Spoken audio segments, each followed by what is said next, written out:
Paramashivoham.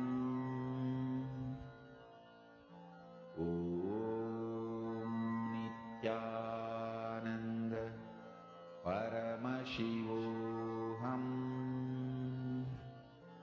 Om Nithyananda Paramashivoham.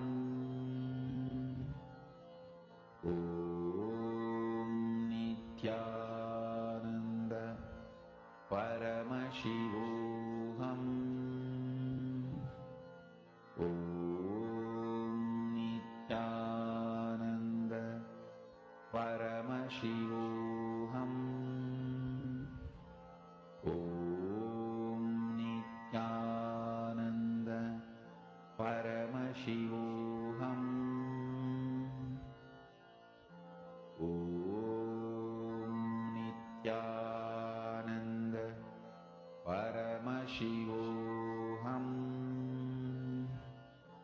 Om Nithyananda Paramashivoham. Om Nithyananda Paramashivoham. Om Nithyananda Paramashivoham.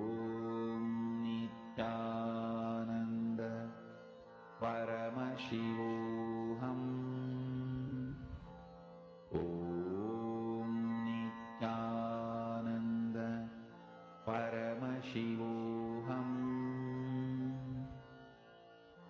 Om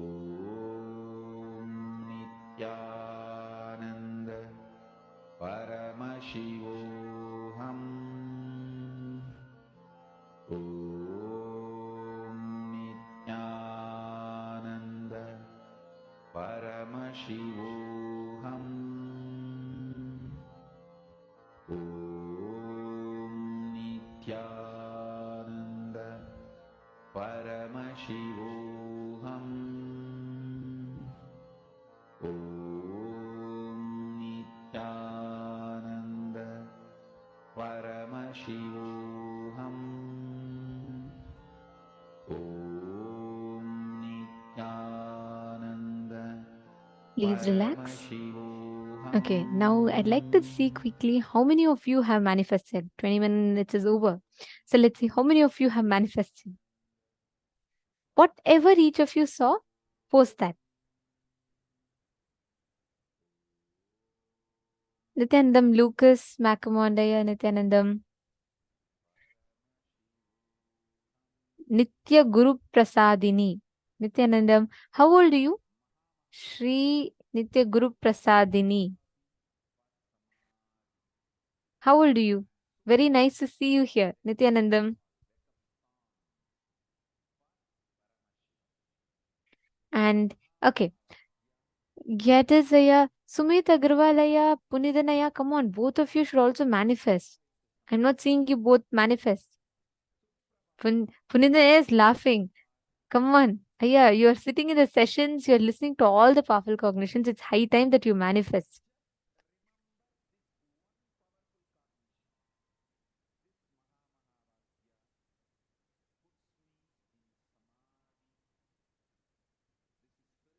Okay, very nice. Ma Tatiana Hughes and Malita Sege, wonderful. I see both of you have manifested, and like means both of you have manifested together.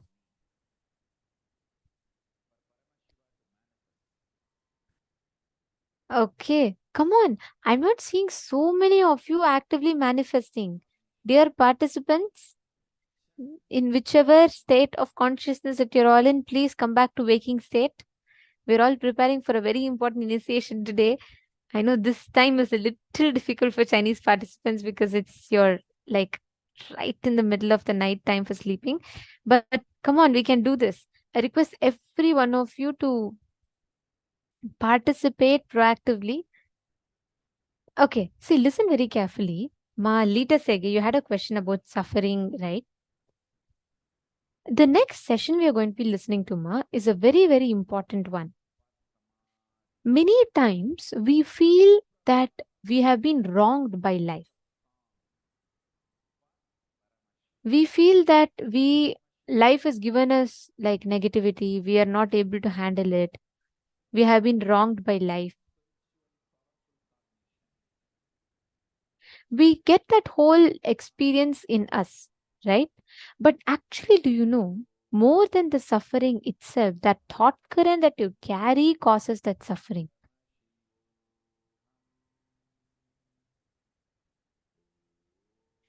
Understanding? So now we are going to be understanding one of the most important component of what causes suffering in us. Many times the victimhood that we cherish. Don't be surprised. We all carry victimhood. See, when you feel, oh God, life has created so much of suffering. Why did I need to suffer? What did I do to deserve this suffering? Look, my friend, even that person was very lazy, but that person manifested more success than me. All the victimhood, you feeling you have been wronged by life, is a delusion you insert into yourself. In this session, it's a very, very, very important session which we are going to now be listening to, where we will be understanding about what is this delusion that we put into ourselves and how we can complete with that victimhood.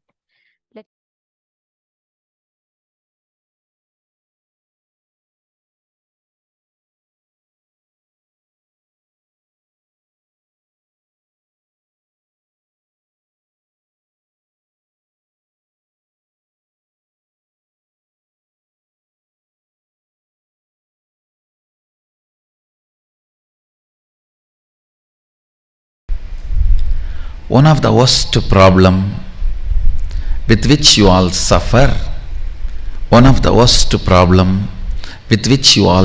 listen carefully. One of the worst problem with which you all suffer is the victimhood you carry. You project it on everyone and you believe strongly it is an existential reality. When you try to show yourself as a victim, you feel very good. That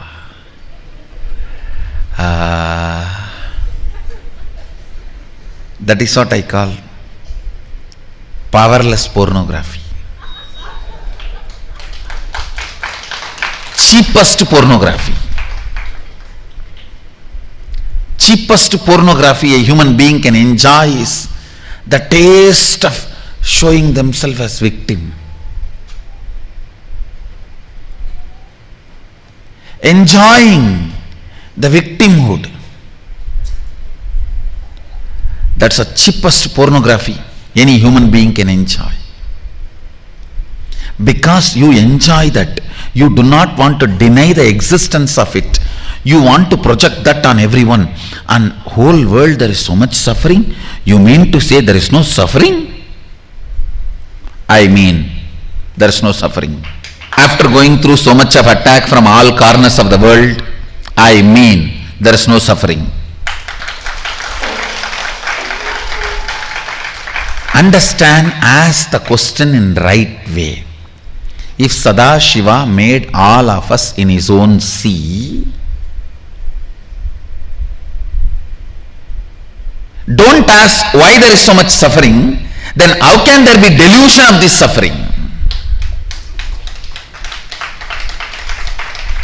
Ask the right question. Don't ask why there is so much of suffering.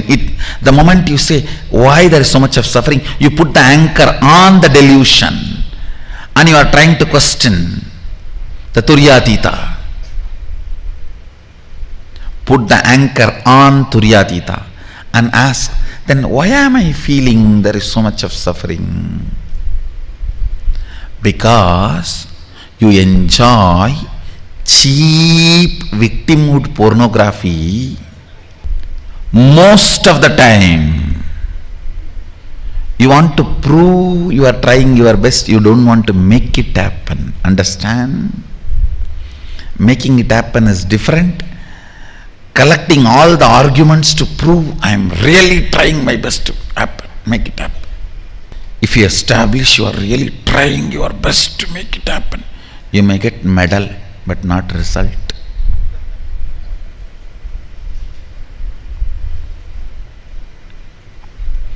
You may get medal, not result.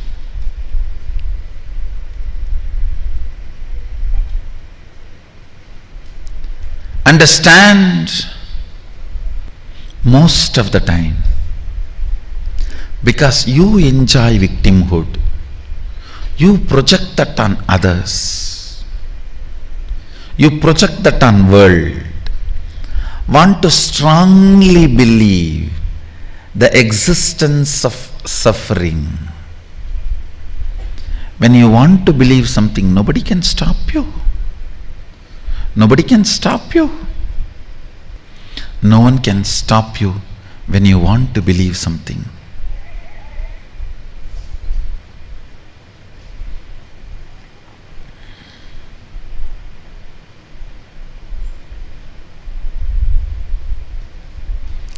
Listen to this truth again.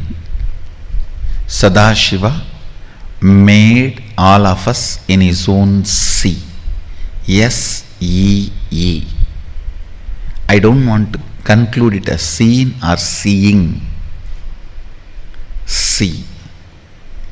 Because one more understanding I want to share with you. Only if some matter is connected to you, you feel that as me. For example, as long as your hands are connected to you, you feel that as you. You can handle it. You can do what you want with it. You can stretch, push, pull, up, down, all. But if your third eye is awakened, you enter into the next frequency. Everything you see, you know, is the material out of which you are made, is the same material out of which whatever you are seeing is also made. So, you just know how to deal with the matrix. You just know the matter becomes your own extension. Anything you see becomes your own extension. Looks too big. I know for most of you, even understanding is so difficult. How is it going to happen to me? When is it going to happen to me?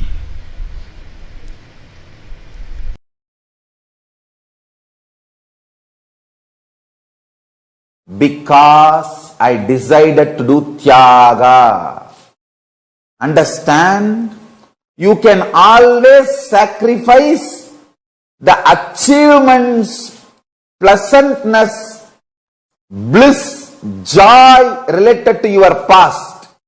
You can always forget that you completed PhD. But you can never forget you got delayed for one of your examination because you spent time with your girlfriend, or you slept and you did not appear for that examination. That pain you will be carrying even now.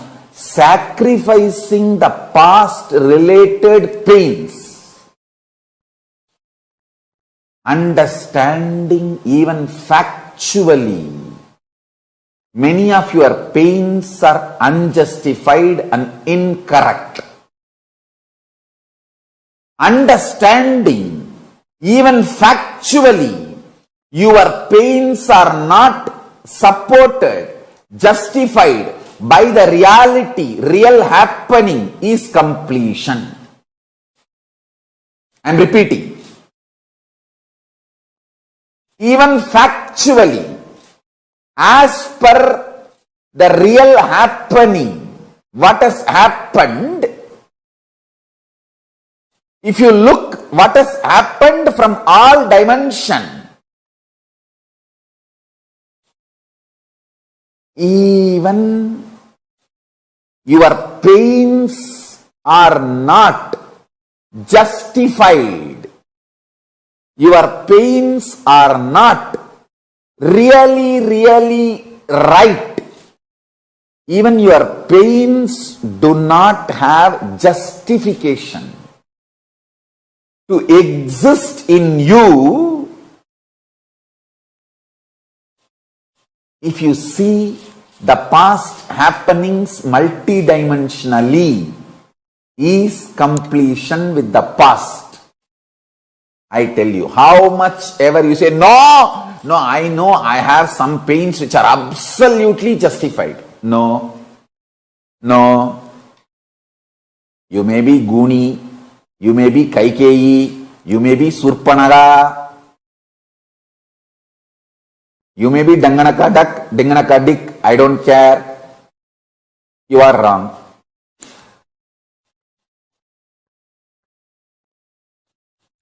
Listen carefully.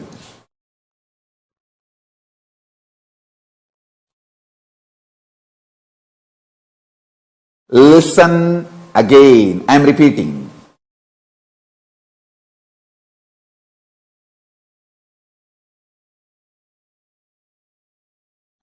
Looking at your past with the multi-dimensional logic and understanding, and waking up to the truth, your pains, your sufferings are not justified even logically, even factually, even as per the reality of happening, is completion. Doing tyaga of the false idea, many wrong things have been done to you, lot of injustice is done to you, is the real tyaga. Understand, only if you have done the sacrifice of your pain and justifications for your pain, you will understand even in the past you existed as Paramashiva, and you will gain confidence. Even in the future you can manifest your Paramashivatva. This is the fundamental truth. And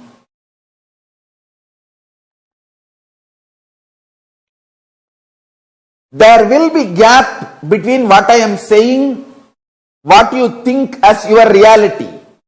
I know there will be few people saying, no, Swamiji, you don't know my life, Swamiji. You don't know my life.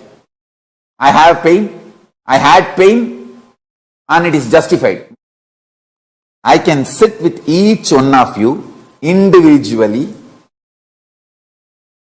and make you understand every incident,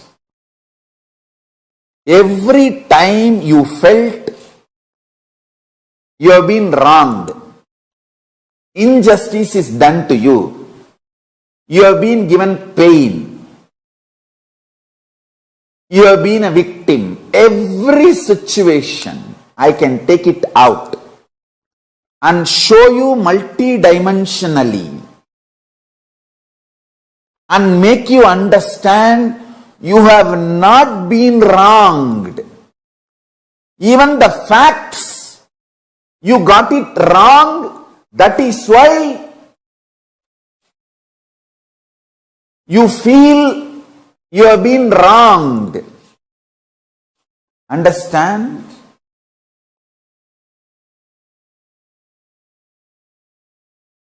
End of the day, whether you believe or not, I am Paramashiva. From that space I am talking to you. And I am here to expose your false identity to you and make you real Paramashiva. Understand? When I claim I am Paramashiva, I am not claiming exclusivity. I am claiming my reality and your possibility. I am not claiming anything exclusive. I am claiming my reality and your possibility. That is why I am saying, I have changed the word. I am also Paramashiva. I am not going to claim anymore, I am Paramashiva. I am going to claim only, I am also Paramashiva. Understand? If I am successful in making you sacrifice the one pattern you have been wronged, there was many injustice done to you, you have been victim, you have been cheated, life has tortured you, life could have been little more better, life could have been more sympathetic, Paramashiva could have been more compassionate to you. All these patterns, if I make you sacrifice, if I make you do tyaga of all these patterns, my job is done. My job is done. You will start manifesting, Swamiji, I am Paramashiva, Swamiji. You are right, Swamiji. I should not have tortured you so much to make you go through so much to make me understand this simple, straightforward fact. I should have got it the day one you told me. Understand, it is simple, straight reality.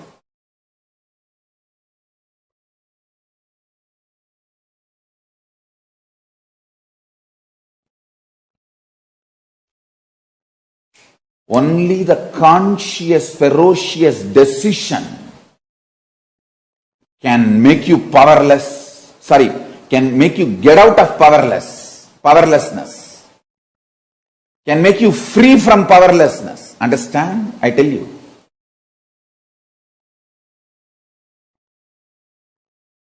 I'll tell you what is tyaga. It's like you got into an accident, vehicle crashed, you are almost gone other than one single breath to somehow push your body out and get out of the vehicle. That moment how you will push yourself and get out of the vehicle, that is what is declaration of tyaga. Collecting your whole energy and pushing you, come on. I am declaring tyaga of this old mind and identity. The whole thing.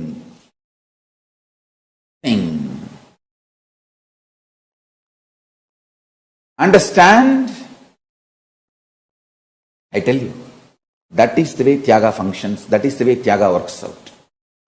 Tyaga will never happen by your mind getting convinced and supporting you. It's not like a vacation you are planning, where everything will be in your favor and you say, oh, ha, jujil. No.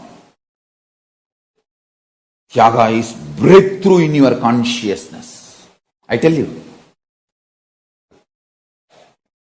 All the best moments in my life was decisions made in utter tyaga.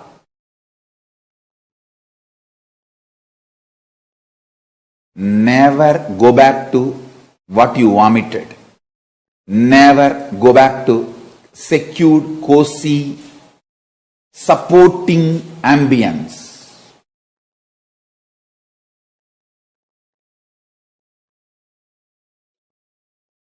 Renounce higher and higher. The moment you go higher, renounce that also. When you go next level, renounce that also, but never come down.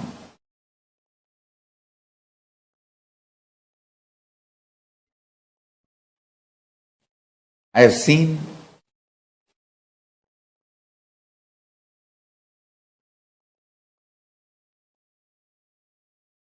how the tyaga works.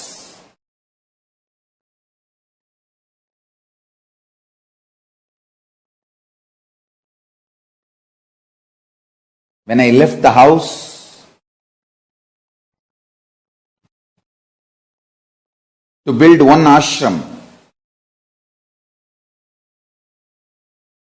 before even I completed that one ashram, see, I left the house to build one ashram in Tiruchengodu. Before even I completed that one ashram, I left Tiruchengodu to build a huge sangha to Bangalore. Before even I completed the building of the big Sangha organization. I renounced that too to build this Kailasa nation. But nothing has left me. I have not renounced anything. End of the day, see that still the first ashram is getting constructed, getting completed. Second one is evolving in a full-fledged way. The third one is already happened. In Tyaga, you change the whole space inside. I tell you. I am giving you small examples. In Tyaga,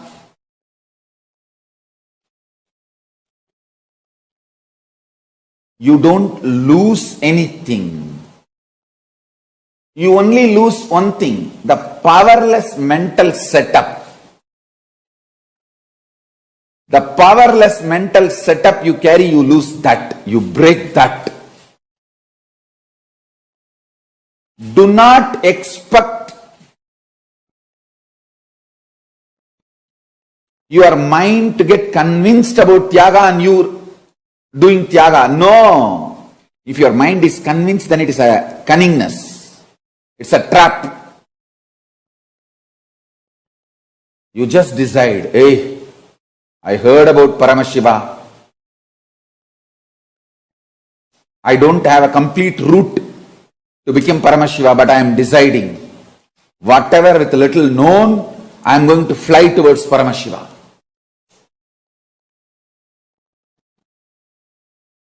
The power to take absolute risk is Tyaga. Power to take absolute risk consciously, ferociously, and then stick to it. No question of turning back. No question of turning back.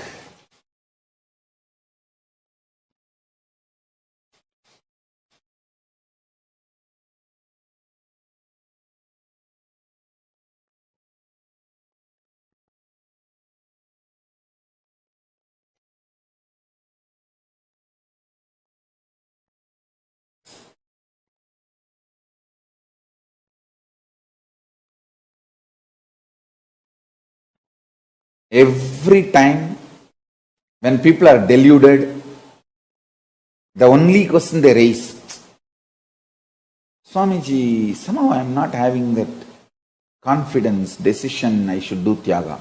Only then you should do Tyaga. You are now sick, deluded.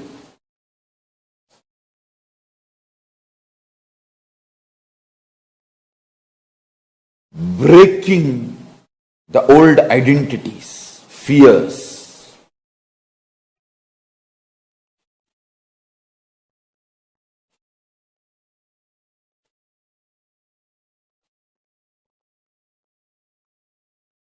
Throwing away all the so-called securities, plan Bs, backups.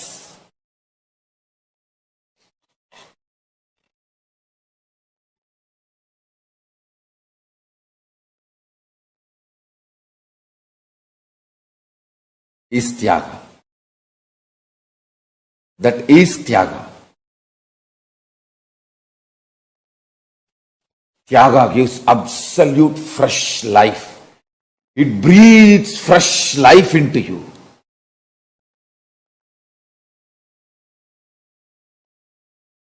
It actually breathes fresh situations, lives, understandings.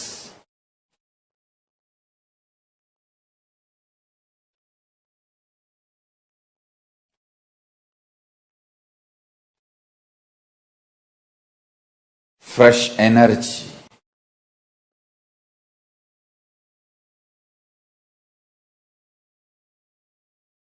When your son or daughter wants to fulfill their reality, manifest their reality, you celebrate.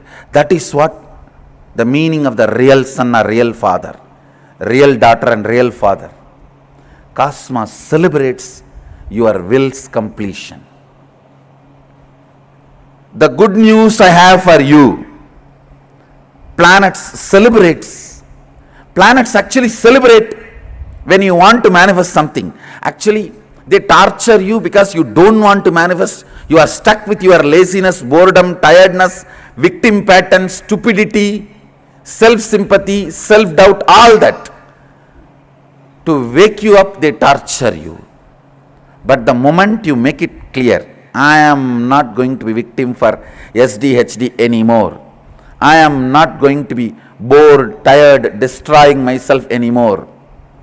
I am going to manifest the reality as I want. I tell you, whenever you stand up as a man to manifest your reality, you become non-violent, you become loving, you become caring, you become beautiful, you become sweet. Understand? Romance with the life, manifesting what you want, both are one and the same.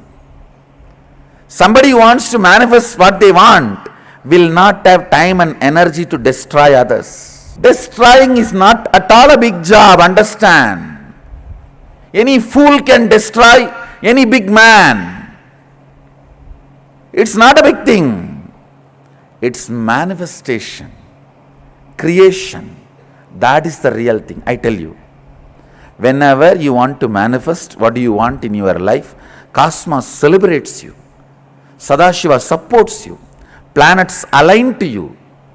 Real parihara, the graha parihara, dosha parihara is using your will and declaring to yourself and the cosmos what do you want to manifest. I tell you, when you decide what do you want to manifest, cosmos only supports you because you are real son of the cosmos. Understand next time, whenever you have a problem, you are real son, you are real daughter. So, you don't have to worry that can my will override?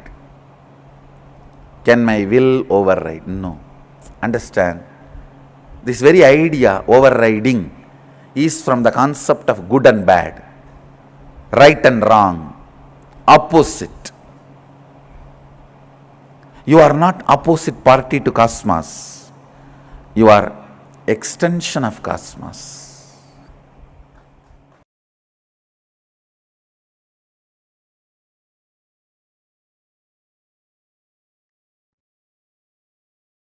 Understand?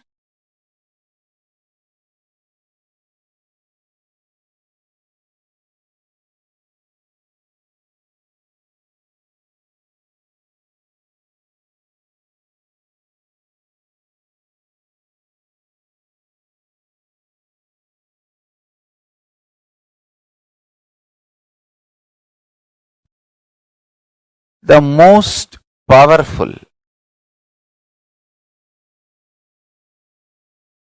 sacred truths, when it is lived, it explodes as intense love. Love for people. Love for yourself. Love for others. Understand?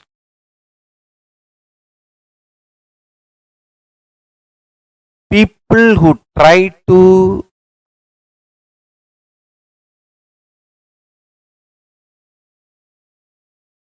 infuse poison, violence, vengeance, anger, frustration, feeling exploited, victim mood, all that in you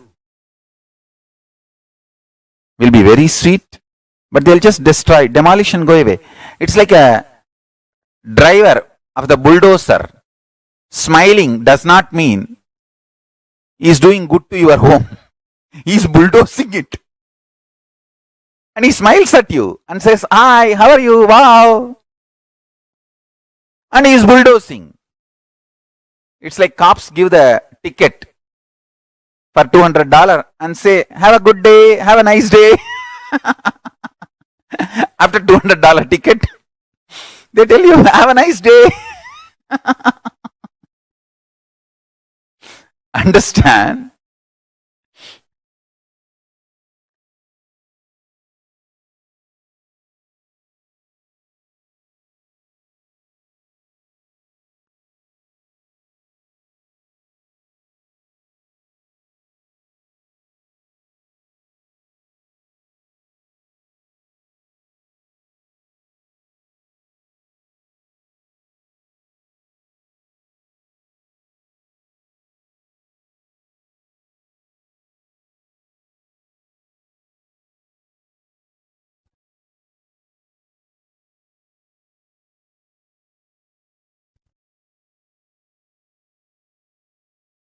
Anyone wants to achieve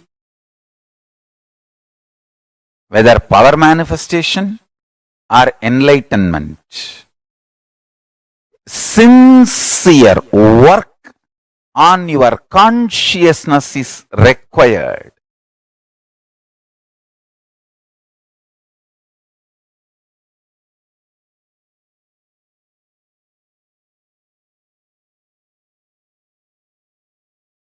Consistent, persistent.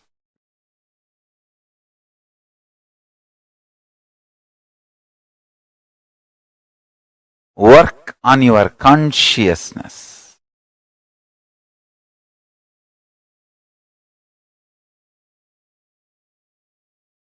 I strongly recommend all of you every day try to read the Bhagavad Gita commentary I wrote. See, the whole Hinduism is based on Vedagamas. Essence of Vedagamas is Upanishads, Brahma Sutra and Bhagavad Gita. Prasthanatraya, we call it. All acharyas, all sampradayas write their own commentary for this three book. But this three book is the core, everyone accepts that non-controversially. Whether you are a Shaivite or Vaishnavite, Shakta or Gaumara, Yogi, Vedanta, Siddhanta, Agamanta, whatever sampradaya you may be, all accept authority of the Vedagamas and all accept non-controversially this three book, Prasthanatrayam, Upanishads, Brahma Sutra, Bhagavad Gita. This three book is accepted as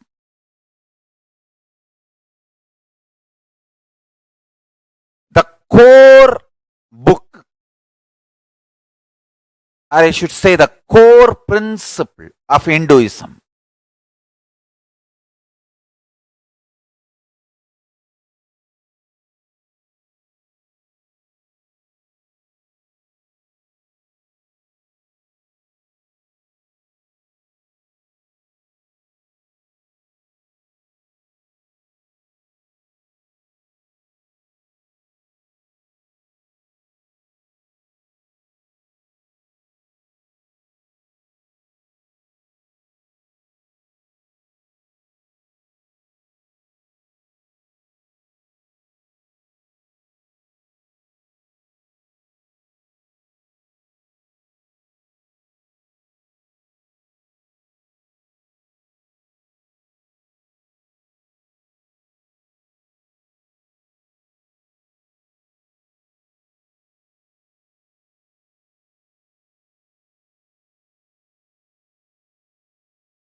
Nithyanandam.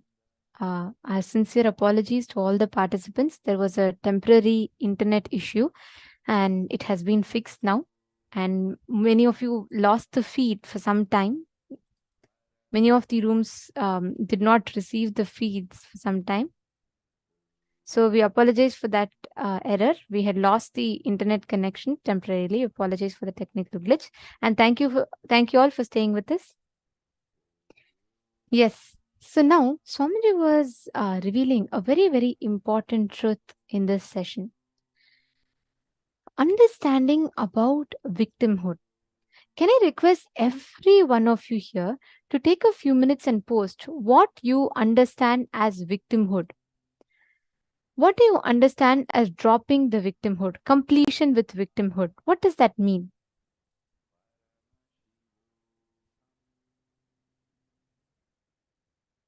Come on, can I request every one of you to post? It's a very, very, very important session.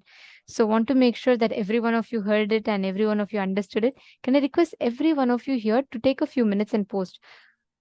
What do you understand as completion with victimhood? What does that mean?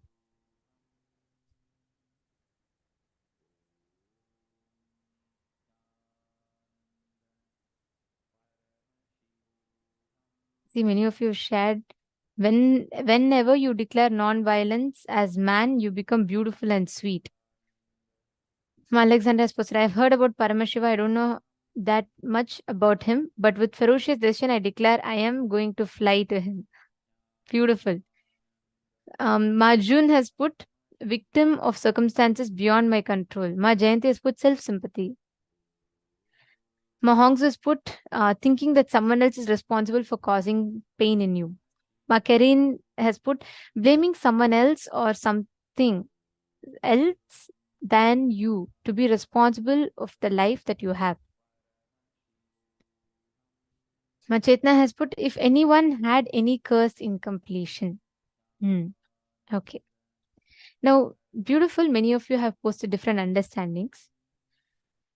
See, victimhood is the only thing that stops you from becoming Paramashiva, not your suffering, not your pain, not even the karmas that you do. It is the victimhood. All of us think it is okay for us to feel, oh, you know what, Swamiji has told, but still I think, only Swamiji can be enlightened. Only Swamiji can be Paramashiva. What can I do? I'm after all nothing. I can't do anything. Every single time you justify what you can't do, that by you feeling you have been wronged, there was injustice done to you, you have been victim. Understand, even when life presented the most worst situations to Swamiji, Swamiji never felt, why Paramashiva could have been a little bit more compassionate to me. I am an avatar of Paramashiva. Life should have treated me more with respect. You have never, ever, none of us have ever seen Swamiji ever tell like that. But many times, notice our lives. We always go with the pattern of, life could have been more better to me. Paramashiva should have been little bit more compassionate towards me. Understand, anyone who cherishes victimhood is the sinner. Manifesting powerful cognitions about everything, whether tiredness, boredom, depression, anything. Manifesting powerful cognitions is authenticity. Taking it to the next level is power manifestation. Swamiji tells, victimhood is the only thing that comes between you and Paramashiva, not even your biggest delusions. We all suffer with this victimhood. See, wherever instead of you taking responsibility, you feel life is responsible, that exact part is victimhood. For example, if you're walking in the road and thorn pokes you, you know what is victimhood? Not even looking down to your leg and removing the thorn, but you start crying. You try to walk along with the thorn and you say, oh, Paramashiva, how can this happen? How can this happen to me? God, look, there's a thorn in my leg. I can't even walk. The most foolish thing is you try to continue walking with the thorn and you continue crying saying there is pain. And poor thing, what did God do? You just have to, He's given you hands, He's given you eyes, He's given you the knowledge to know that there is thorn. But what do? We say, Paramashiva, look, because of you, you have done so much to me. Look, now I'm suffering. You scold God, you scold life, you do everything other than just looking down and removing the thorn from your leg. That exact pattern is victimhood. How many of you are catching this? So many situations we face, just the thorn is there. We try to even walk. Naturally, what happens when you walk over with the thorn? It will pain. It will become an infection. But without addressing the issue, without attending to what the issue is, we go on blaming life. We blame life. We say life is so bad to me. Life is so unfair to me. How can Paramashiva do this to me? You tell everything other than attending to the problem. Sorry. Other than attending to the problem, you do every single thing that is possible. That is exactly called victimhood. Where you feel someone else is responsible for my suffering.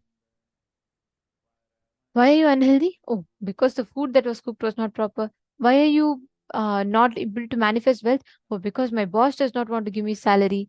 We always feel we have been wronged by life. How many of you are catching it?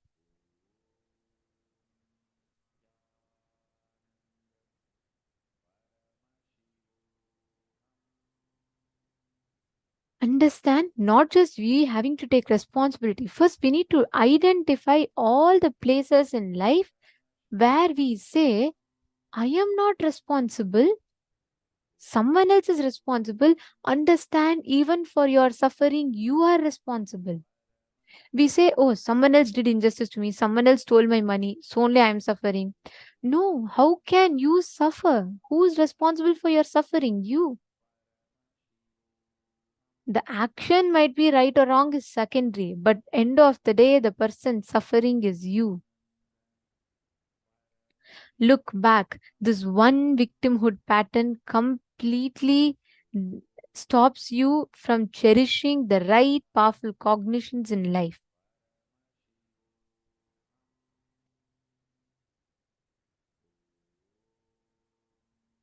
Are all of you understanding? Just look back into your life. So many times we see, oh, in any relationship, we say, the other person did not do justice to me. Life did not support me. This person did not give me care. This person did not give me love. End of the day, you are the one who is at loss. You are the one who is suffering. Look back into your life. See all the moments of your life. List down. Just write down 5 feelings of victimhood in your life. Just 5. It is very important that you analyze this and understand this. Write down any 5. For example, you feel all the time your mother-in-law is picking on you. Or you feel your boss hates you. He does not want you to expand. You feel that your friends don't like you. All the feelings where you feel life has wronged you, write it down. Write it down only for yourself. You don't need to post it in the chat. Just take a notebook, write it down for yourself.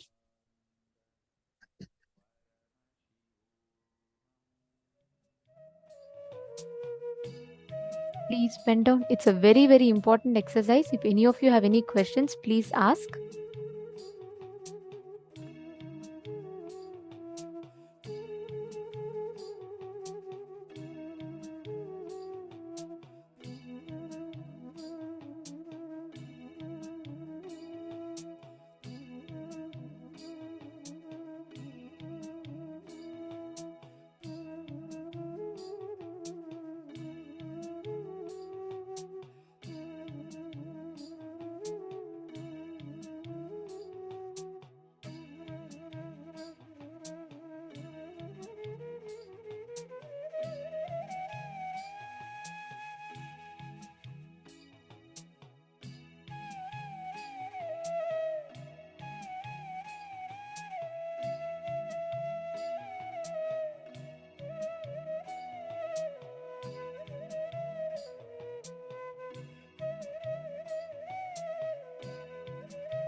Yes. If any of you have any questions, please post. You all can post any questions that any of you have. You all have understood. And if you all have finished writing, see, understanding all the places where you carry that victimhood inside of you, wherever you feel life has done injustice to you, this is not what you deserve, life has wronged you, all of those places, pen down. Once you understand, once you pen down, you will start seeing how so many places you put yourself into delusion. Pain is inevitable, but suffering is a choice. Situations will cause pain. Pain is inevitable. It is one of the byproducts. Understand, suffering is inevitable. Okay, Ma Prithvi Prasad has posted what she understood. Okay, have all of you finished writing? Can I request everyone to confirm if all of you have finished writing?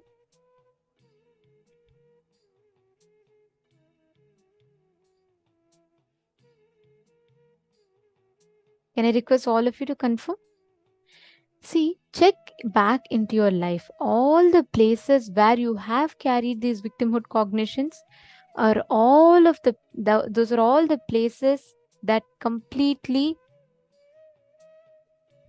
create constant conflicts inside of you. And many times they cause delusions inside you. What life is not, you still continue to see life that way. Can I request every one of you to confirm, please, if you all have finished writing?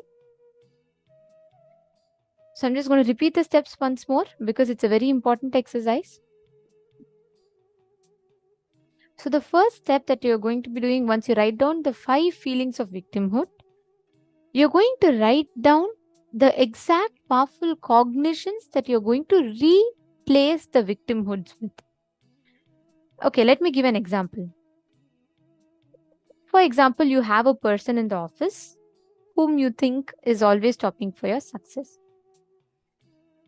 Listen, when Swamiji says that pain and suffering does not exist, he's not saying, oh, even if something bad happens to you, you should think you deserve it. No. That is also victimhood, but that's not what Swamiji is saying. Operating that inevitable pain life presents to you without falling into suffering is the right way. Pain is inevitable. Life is going to present to you situations of pain. What we understand is pain. But the suffering is a conscious choice. Do you want to suffer is a conscious choice. Okay, Ma, many of you have posted not yet. Ma Hongzu not yet. Agama Priyama not yet. Ma Virupaksha not yet. Oh, okay. I'll give you all few more minutes. No problem. Please pen down. It's a very important thing. See, even in your relationships, Ma Prithvi Prasad, have you also written down the replacement, powerful cognitions for each?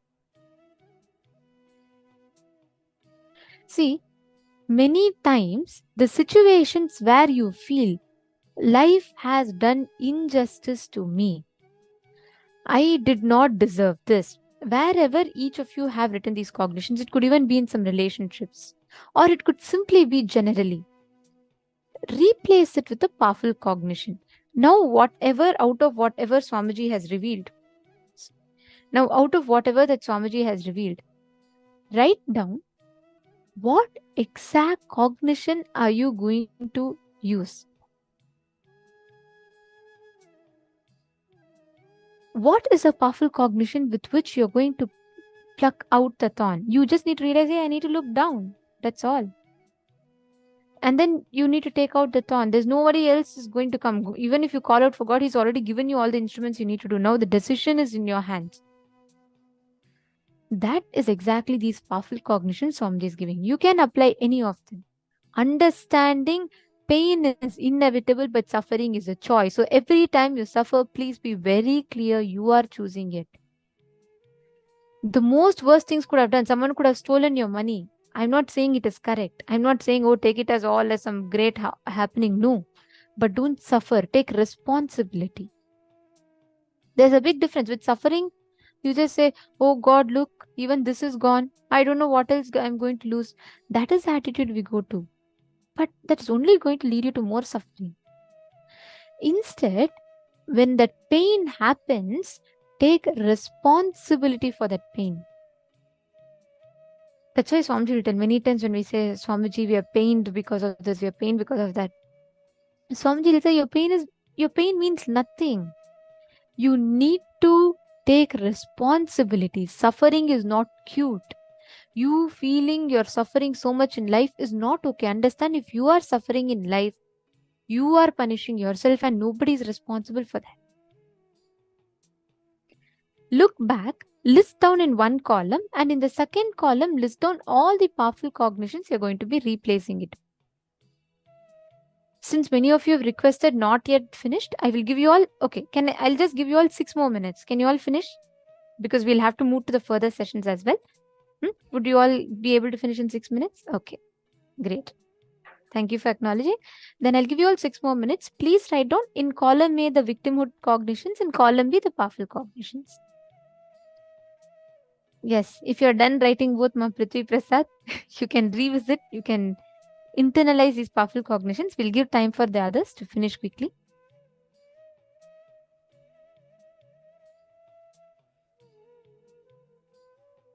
Please pen down.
Our 6 minutes is up. Have you all finished writing? Now you all can put done in the chat. See, this is a very important exercise, so I just wanted to make sure that you all have that time. Okay, now you all can put done if you all have finished. Thank you. Now I see you all have posted done. Come on, Ma Virupaksha, Ma Indra, Ma Hongzu, Ma Agamapriya. Have you all finished? Ma Hongzu asks, if I feel I put in a lot more effort and even sacrifice to care for others, but others focus more on themselves and give very little care for me, thinking others don't care for me as much as I care for them is better than thinking others don't care for me. But is there any more powerful cognition? Ma Hongzu, the cognition, the question is not about thinking if others care. See, the very incompletion that you are not cared is what you need to focus on. The very cognition in you, which makes you feel that you're not cared for, that is the incompletion. That is the victimhood. Whether you care for others and still people don't care for you, or whether simply people don't care for you, does not matter. But that powerlessness inside of you, which makes you feel people don't care for you, you need to address that. Look into that situation, complete from where that started, and replace it with the powerful cognition. When you are consciousness, that undisturbed, that eternal part of you, which is in love itself, which is eternally, which is the source of love itself, how can that need anyone from outside to give love? Replace it with the right powerful cognitions, ma. Swamiji will always tell it is very important what cognition you replace it with. If you remove one pattern, you need to replace it with another pattern. If you tell mind to drop a certain pattern, you need to give it another positive pattern. We all learned about that, how synapses function, right, in the brain.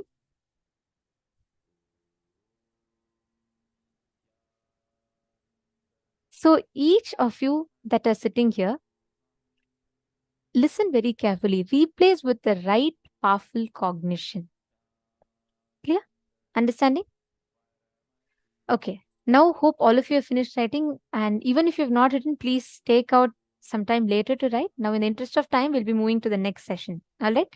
Okay. So let us enter into the very interesting power that we're manifesting today. Let's enter into the power of Durashruti. Okay. So this is the last round. And next, we'll be entering into the next power for the day. So I am going to be playing some more musics now. And I'm going to be listening to the songs. And we're all going to do it like how we did in the morning. Ready? Are we all ready for it? Okay, listen very carefully. The exact cognition that Swamiji explained. Through your pain, through your suffering, through all of this, there is one part of you which is unperturbed. That part of you that is unperturbed is the Paramashiva component of you. There might be the most joyful situations in life, but look in, even in those joyful situations, let's say you had a appraisal in your salary, or let's say you manifested a new car. Even in all those joys, the so-called things that you achieve in life, there is one part of you which is not actually so affected or flattered by that joy. There is one part of you that is always just it is. Even look into the most painful situations in your life. Someone cheated you of your money. Someone took away all your wealth. Someone took away your relatives, your relationships.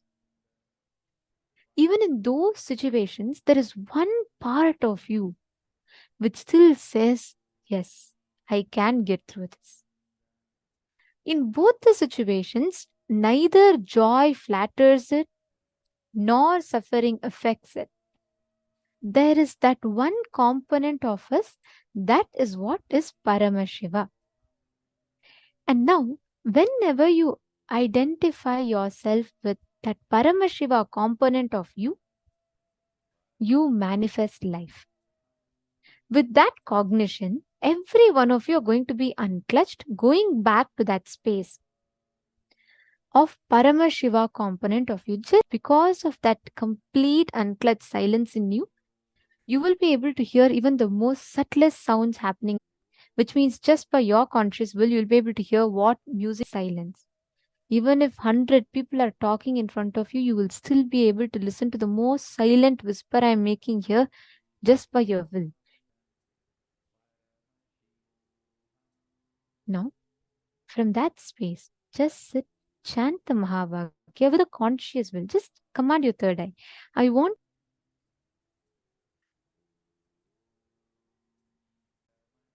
All right.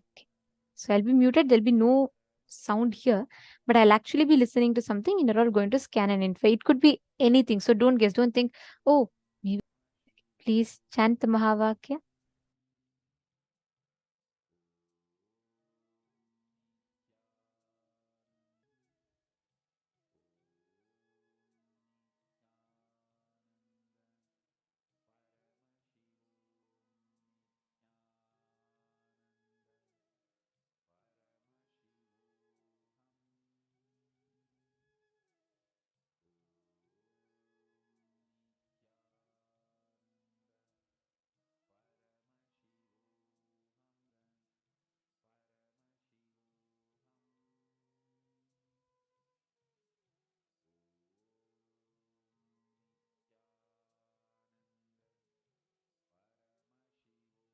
No, can I request all the participants to post in the last 1 minute? What exactly did you hear?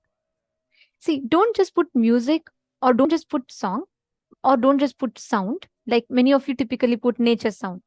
Put what exactly is it? Is it water sound? Is it birds? Is it animals? Okay, Malita, you put whatever you're hearing first. Describe. Even if you all heard music, what music was it? Was it flute? Was it some other music? Whatever you heard, please type it and post it.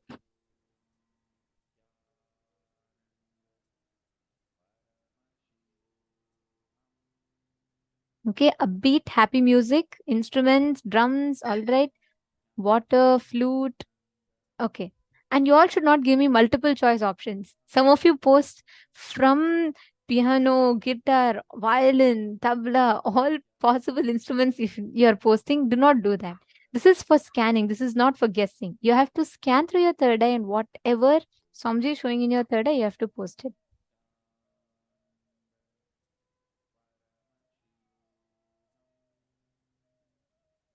Okay. Om, soft and gentle. Mahongzu is posted. Ma Mehri is posted. Vedic chanting by a group of male bodies. Come on, all the others. And male bodies. Come on. Okay, my Joyce has posted relax, a little bit of loneliness, English song, masculine voice, highway, driving, blue, butterflies. Okay. Waterfall. And Madonna has posted male voice. All right. Ma Prithvi, come on, scan. Ma Jenny Tran, Ma Nitya Ganga. Guys, listen, power manifestation is the best way to manifest powerful cognition. So don't skip.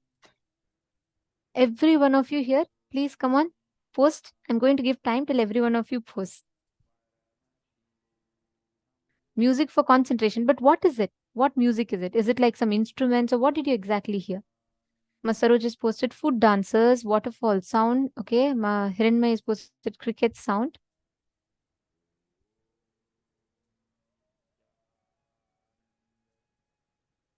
Come on, post whatever you're seeing.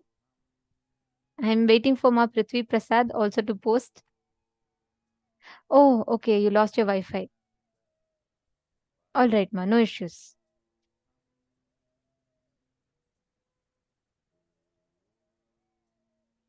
No problem. Do in the next round. Okay. Ma Jenny Tran has posted waterfall and drum sound. All right. So now I'm going to be playing the exact clip, the exact audio.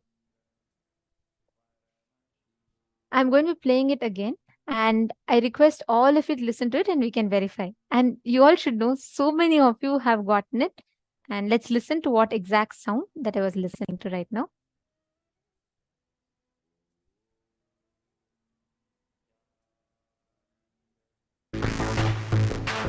Omkari Parmeshwari Parashakti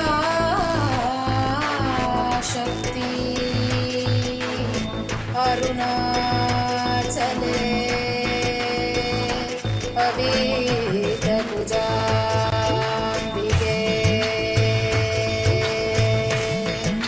मधुरापुरी Meenakshi Samaypur Indrakshi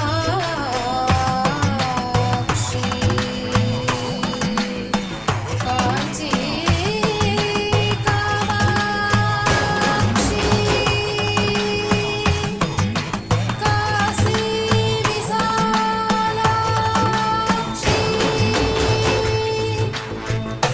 Kailash ज्ञानाक्षी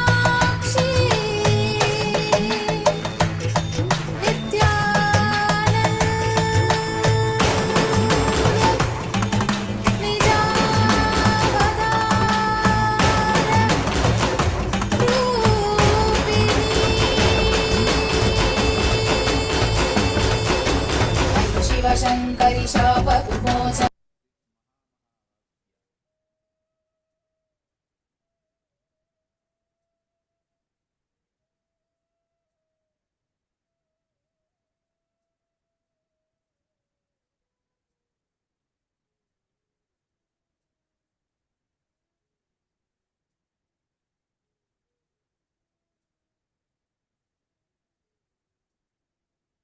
For that, I forgot to unmute. Sorry.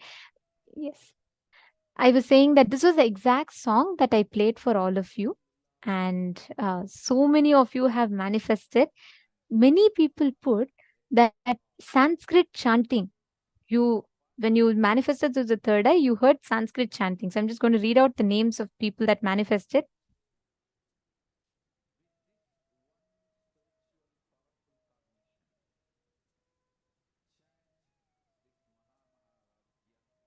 Ma Lita Seke. You know why I said I'll answer to you later?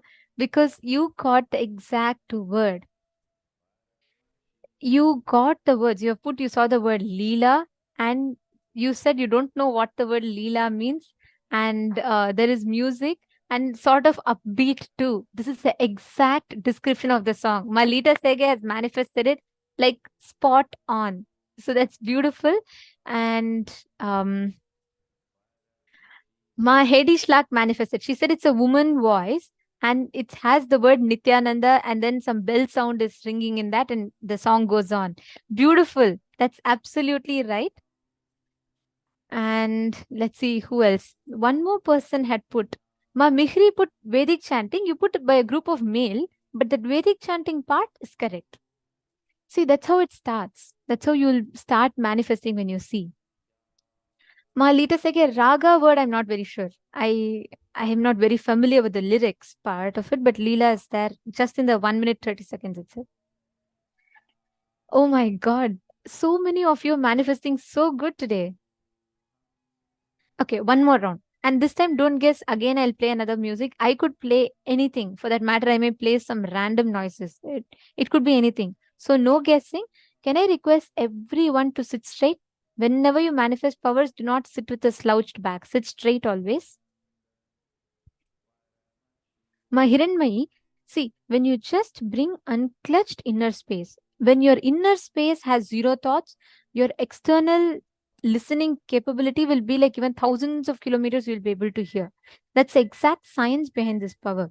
So just sit, you will be able to actually hear. Don't get distracted. The problem is you're getting distracted in your thinking, in your guessing.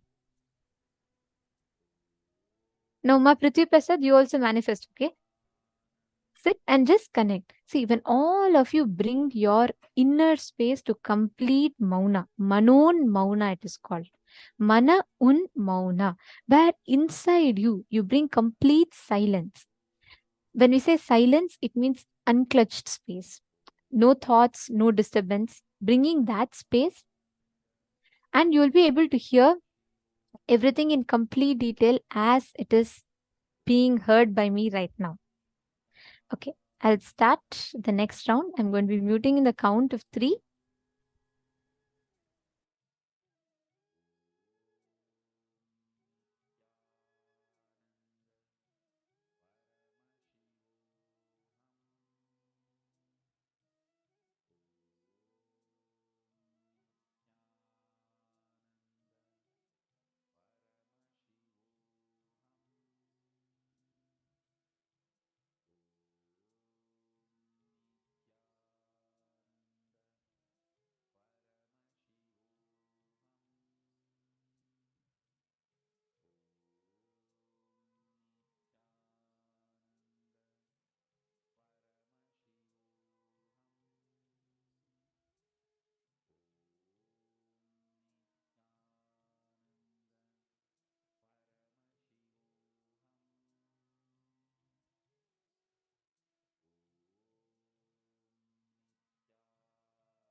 Okay, done. Okay, now you all can start posting. Come on.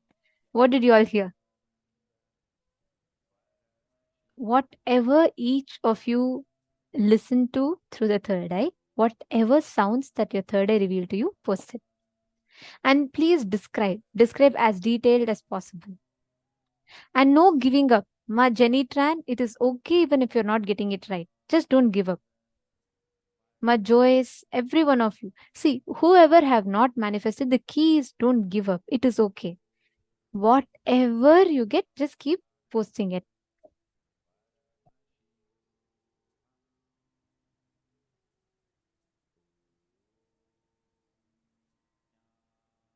Come on, everyone.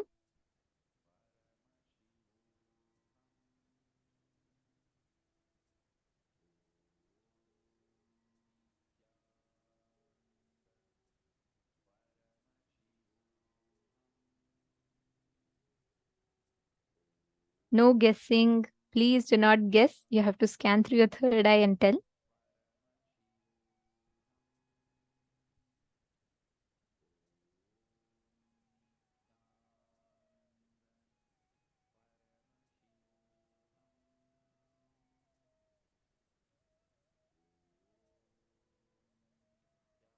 Ma Irene Lemos, come on. Where is your answers? I see you sitting and intensely listening and enjoying the session. It's time for you to manifest also. Ma Mary Mabry has posted. Okay. Ma Fatima Dehestani has posted. That's all. Anyone else? Let's keep it a little fast because we have to prepare ourselves further for the next sessions also. So I request everyone to post. Okay. Now I'm going to be playing the exact sound that I was listening to.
Sorry, it was a sound of rain and thunderstorm that I was listening to. That was the exact sound that I was hearing for the last 1 minute or so. So now, let us see how many of you have manifested. It's okay, Malita Sagi, it doesn't matter. You're saying you were off track this time. It's okay. See, the key here is, you know what? Not giving up. When you are manifesting, you also manifested the previous time. Celebrate that. Whenever you manifest, celebrate the fact that Paramashiva manifested through you. Whenever you don't manifest, celebrate the fact that Paramashiva is giving you soft suffering to align back. Come on, we all learned about soft suffering today. So understand, Paramashiva is only reminding you again and again to align more in oneness with him in any of the situation. Swamiji is only trying to bring you more and more to the space of oneness. These are all soft sufferings. Malita Sege. Okay. Now, we are going to be entering into the next session, which is very, very important one. We are going to be understanding how pain, our understanding as suffering, what we go through, has a tremendous impact in your very physical body. It actually drains your brain itself. And that is what we are going to be listening to right now. Let us listen to the revelations.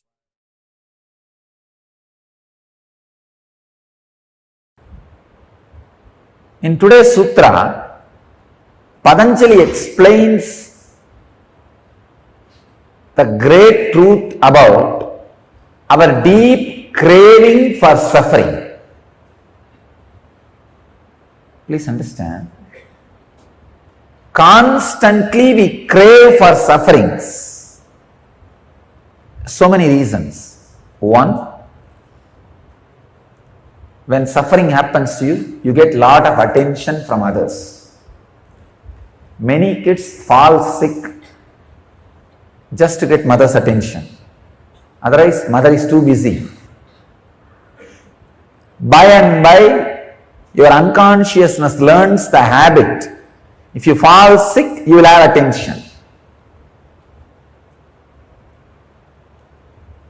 The next step is not only to get others' attention, even to get your own attention, you fall sick. You think if you don't fall sick, you are not attending yourself. You are too busy. And society demands you to attend too many things.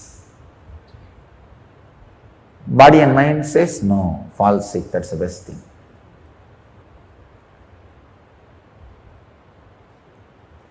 Falling sick is almost kind of a holding so that you will give attention to yourself.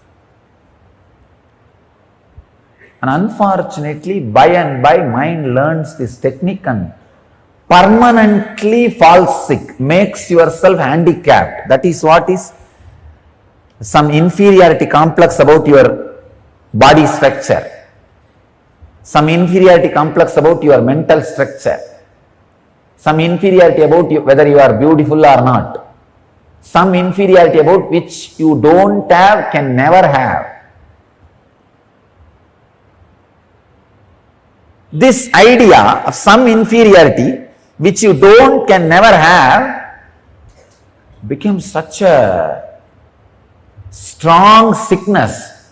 You go on giving attention to you just because of this one reason.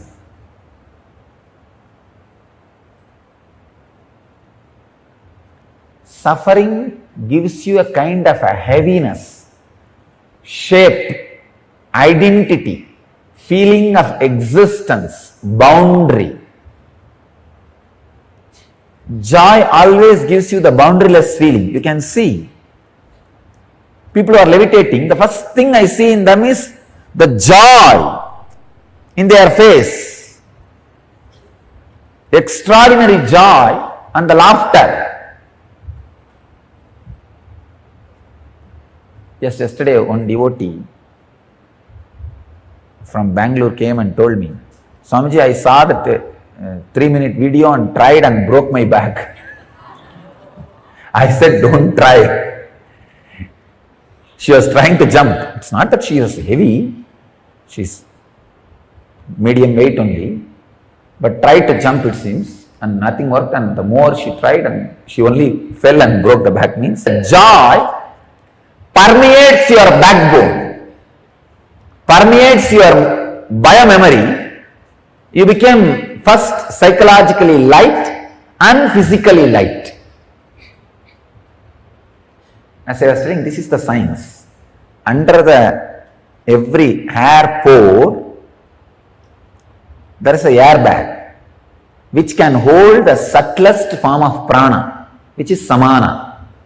When that airbags get filled like a balloon, body starts floating.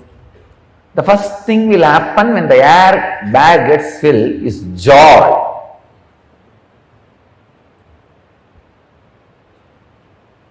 Even when you work out physically, if you bring joyful memories, that air bag will get filled. Never have violent memories, violent thoughts when you work out. When you move your body and put weight on your body, start working out, don't have violent thoughts. Let it be more romantic and pleasant. Have photographs of the people or memory of the people who create romance and pleasant feeling in you, not violent, aggressive. If you have that pleasantness, romance, the samana will get filled.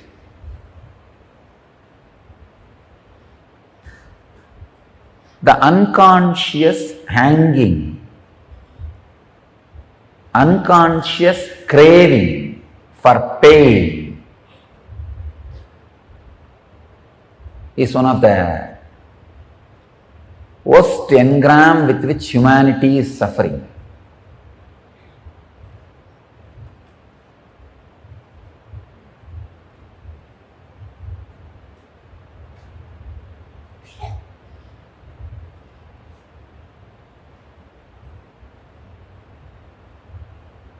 Somehow the hypocrisy-based society always has a deep craving for pain.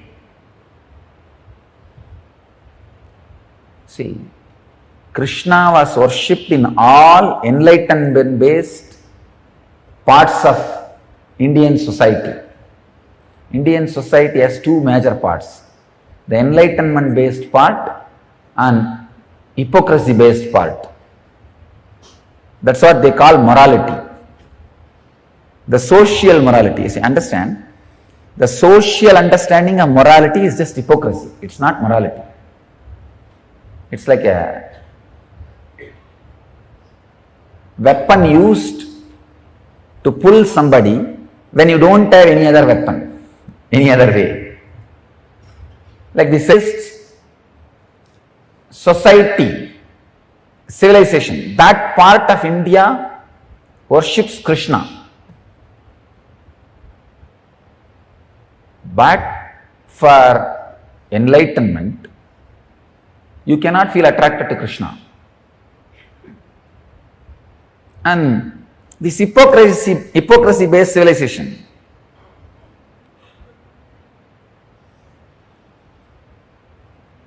they go on worshipping suffering.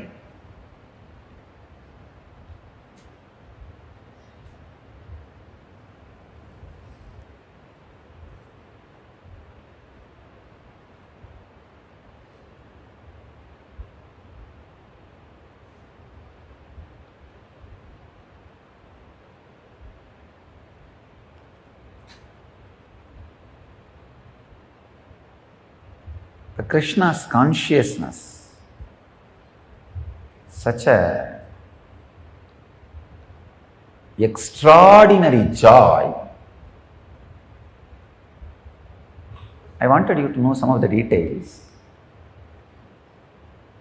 Krishna lived with Gopikas only till the age of 11 years only. Afterwards he was out. But always Krishna is portrayed with Gopikas, as if he spent his whole life with Gopikas. Because he is symbol of joy. Same way,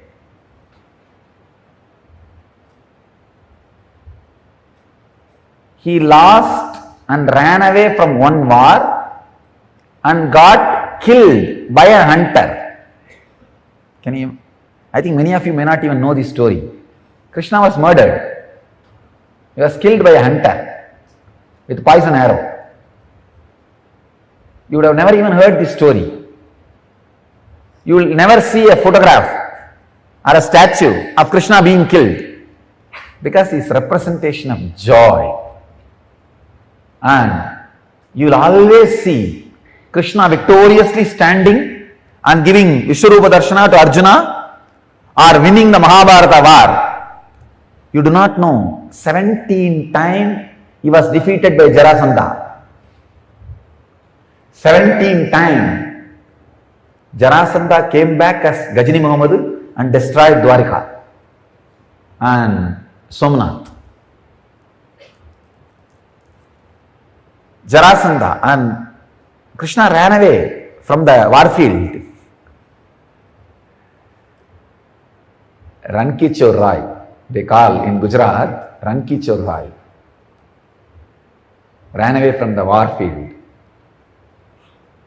But nowhere it will be represented, because he is embodiment of joy. Even running away was such a romantic experience for him. Nowhere the pain is painted. Because the pain was never painted in his inner space, it could never be painted in his biography, in his history. Unless something gets painted in your inner space, it can never be painted in your history.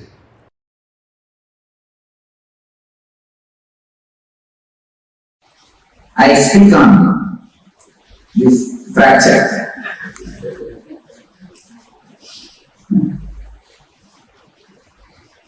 And the lesson to be learned from this whole thing. The lesson I give, and the lesson all of you can learn with it. First thing,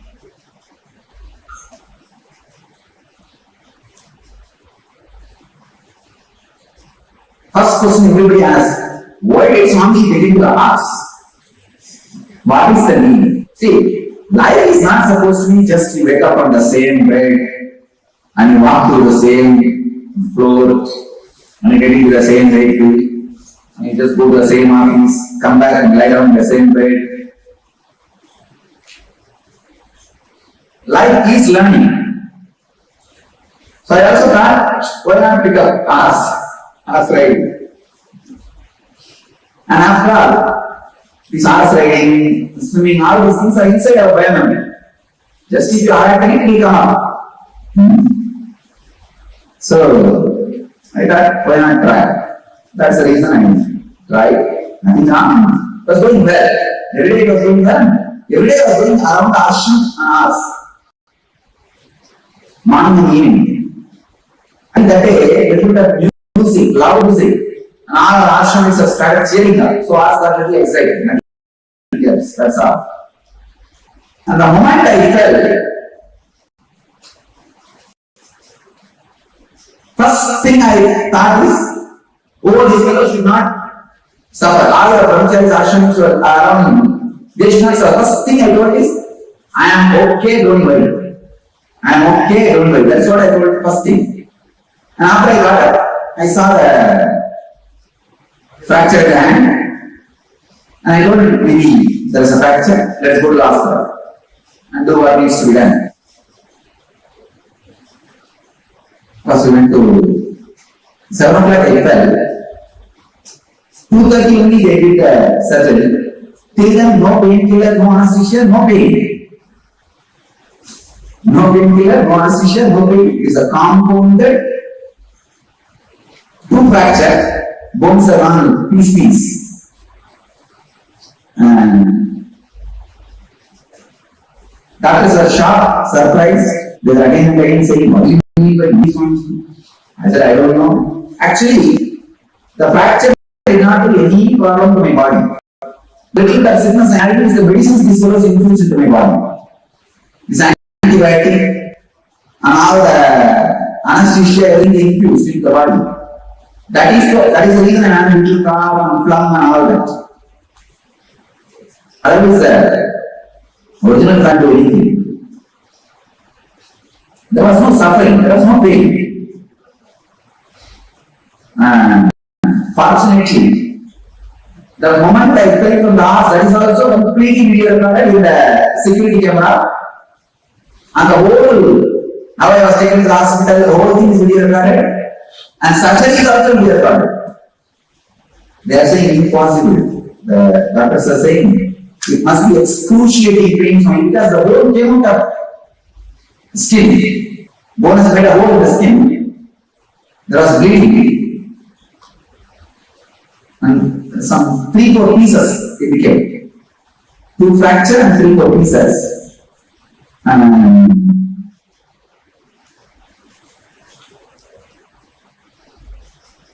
You may ask, why no pain? See, there was no suffering. I did not look back to think, why did I get to the house? I did not look back. I could have just avoided getting to the house. As the brahmacharis could have avoided the music. See, time shot, whatever is happening, is a Kalavera, Guru. Kalavera is Guru. Time shot. Time shot should not look with the why. You should not look at the time shot with the postmortem mood. I did not do postmortem. This is the way life is. That's all. Either look at the time with a deep, complete acceptance or with gratitude. I look with gratitude. Fortunately, there was no injury on the head. There was one in the back. Usually the people fell fall from the horse, they had knee only in the head.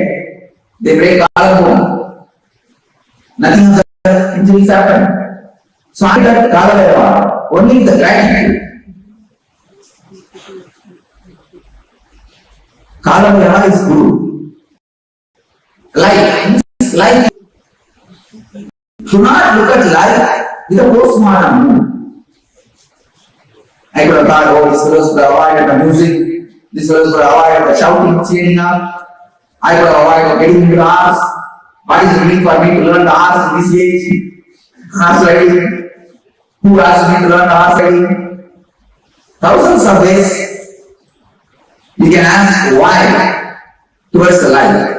But why towards the life always brings suffering. Why and if and what all we bring suffering.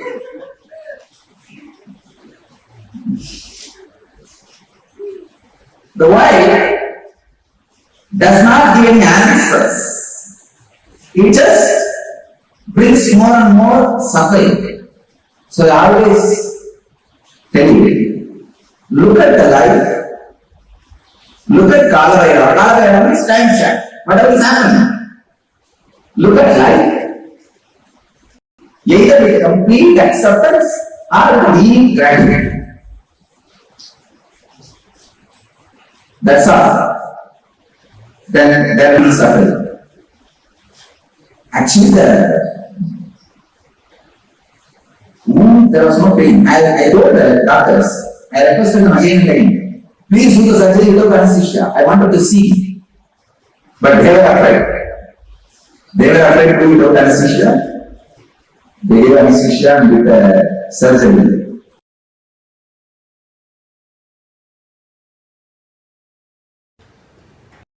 Learn the art of prana pratishta, giving life to what you want. Then you will just live in conflict-free life. Understand? It's a very simple truth.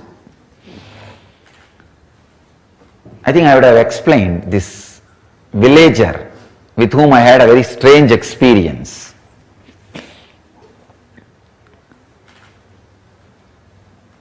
During my wandering, I was resting in the noon time under a tree, putting my head on a small stone, which had turmeric, all that little puja was done on that, but I did not expect it is worshipped by somebody as God.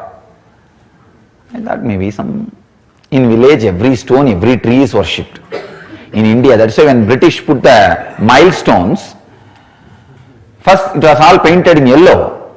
Suddenly we saw in 1 week all milestones have a fully dressed, decked with flowers, and people have started worshipping and everything has become temple. So they have to change the color. Now British had really tough time stopping the villagers worshipping the stones, and it is perfectly shaped like a Shivalinga. That is why I just bow down to this civilization. How many thousands of mistakes this civilization may have, how much backward it may be, but just worshipping everything, whether it is a stone or a tree, the ability to worship everything, it's not a joke, understand? The ability to bow down to everything, the ability to surrender to everything, the ability to trust everything. One of the greatest gifts from the Ganges civilization to the whole cosmos is the ability to surrender, the ability to worship, ability to trust, ability to dissolve. This is the greatest gift from the Ganges civilization.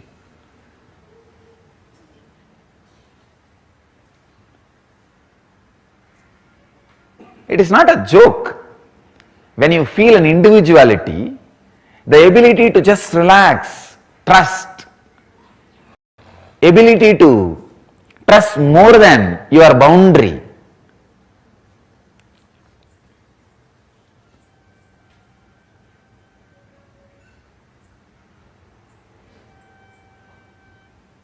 There are some many peculiar diseases. Only the ego-based civilization, only is osteoporosis. They don't trust their own bone structure. Many of the diseases the ego-based civilizations suffer does not even exist, because these guys just knows how to bow down to anything. Go to village, whether it is a small kids or the officer going to an office or anybody, when they walk on the road, see, every street will have 20 temples, small or big. They will bow down in front of people and go. And they will bow down in front of every temple very sincerely.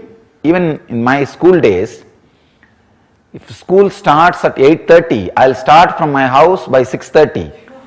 And the school is only maybe 2 kilometers, not more than that. Because I'll have to bow down in every temple, every deity. On the way, at least 25 temples are there. So I need 5 minutes in every temple. But I will always be late for the class, if at all I reach the class.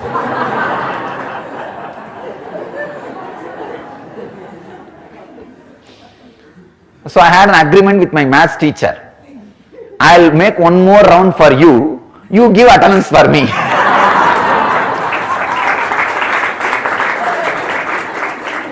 Usually maths will be the first class. Usually because the kids will be more aware at that first session. Maths will be the first session, and I keep my promise and he keeps his promise. Usually in Indian village schools, they don't take attendance for every period. Morning they mark the attendance, then that's all, the whole day.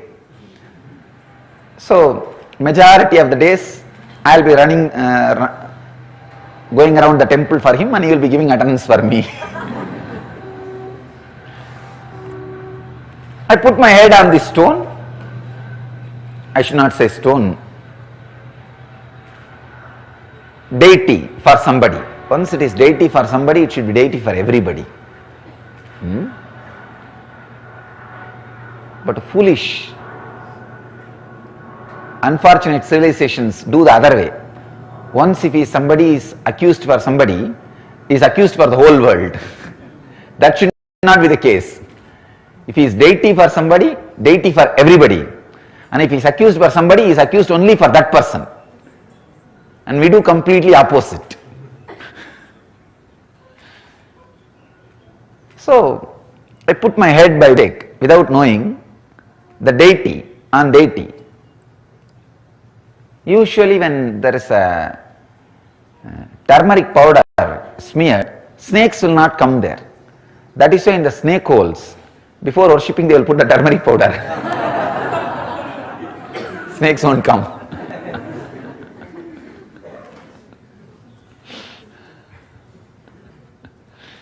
So I thought maybe that is an area where the snakes are too much. So somebody, before resting, they have put turmeric powder. They rested. So I put my head. Maybe in 1 hour, some villager from 2-3 kilometers apart, away, he was running towards me, shouting. When he came near me, he just said, "Because you are a sadhu, I am leaving you. Otherwise I would have broken your head. How dare you put your head on my Shiva?" See, he had a telepathy connection with the deity. He was sleeping in the house. Noon usually villages rest.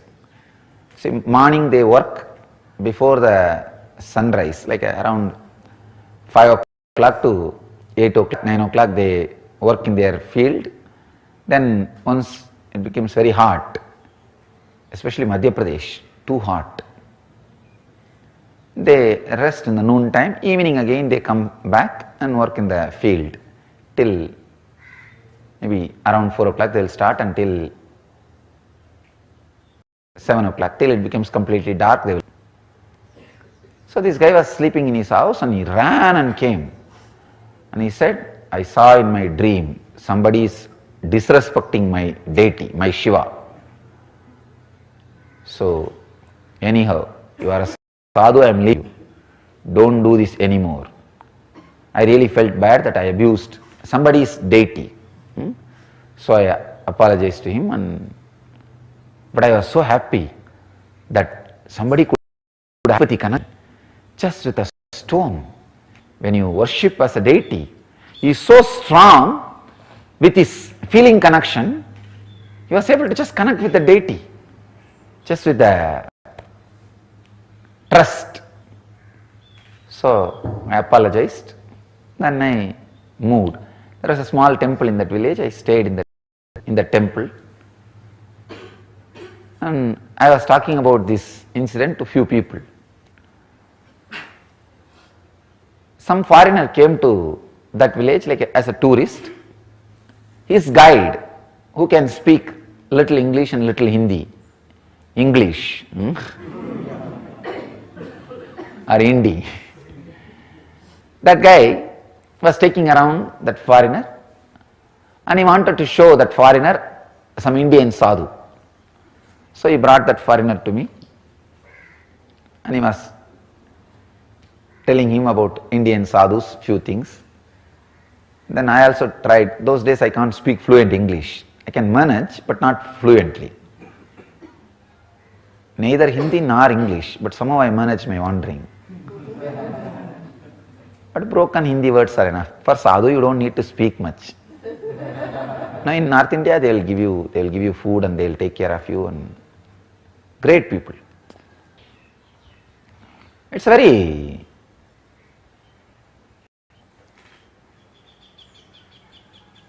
beautiful civilization. In the north, so much of respect and love for the sadhus and for the tradition.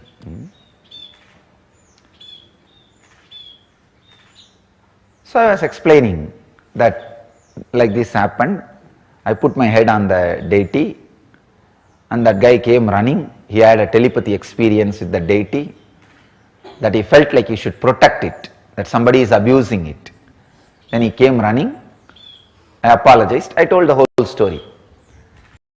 This foreigner was really he got the curiosity. Wow, he wants to meet that villager.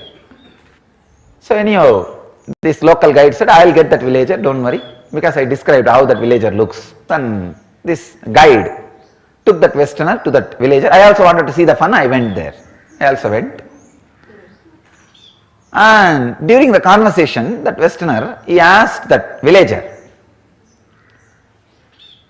what happened and all that, and that villager described, like this, I had a vision that my Shiva is being abused by somebody.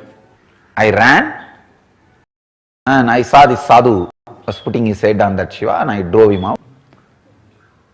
He described all the story, and then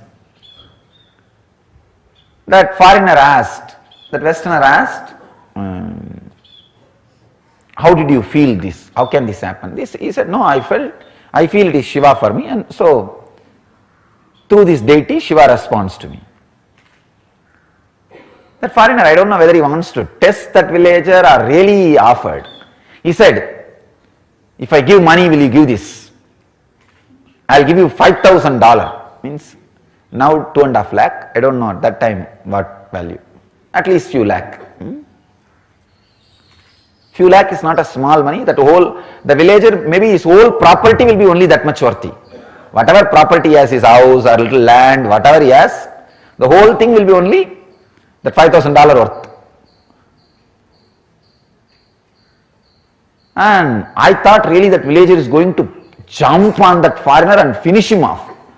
Shout at him or abuse him or drive him out, saying, how dare you bargain, give money, fix a price for my God, for my Shiva. I thought there is going to be big ruckus, chaos, big scene. I was just keeping quiet. I was really surprised. That villager very simply said, please take it. He gave it away. He said, please take it. Give the money and take the deity. And that Westerner really wanted to carry that as a souvenir. So he gave the money and took it. I think he gave in Indian rupee and took it. That guide, he also made little commission in the fixing the bargain. Everything was done. I was really shocked. Then after that, Westerner went away. I caught hold of the guide and caught that farmer, that villager, and asked, how dare you sell your God? He was very cool. And I tell you honestly, he had a telepathy experience with the deity. It was not lie, it's a truth. He was very cool. And he told me very cool way, Swamiji, I did not sell my God. I just sold a stone which I thought as worshipped as God. I will put another stone, and not only that, with this money I will build a temple for that stone.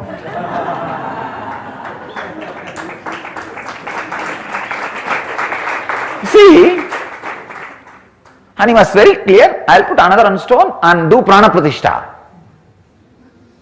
And that will become God.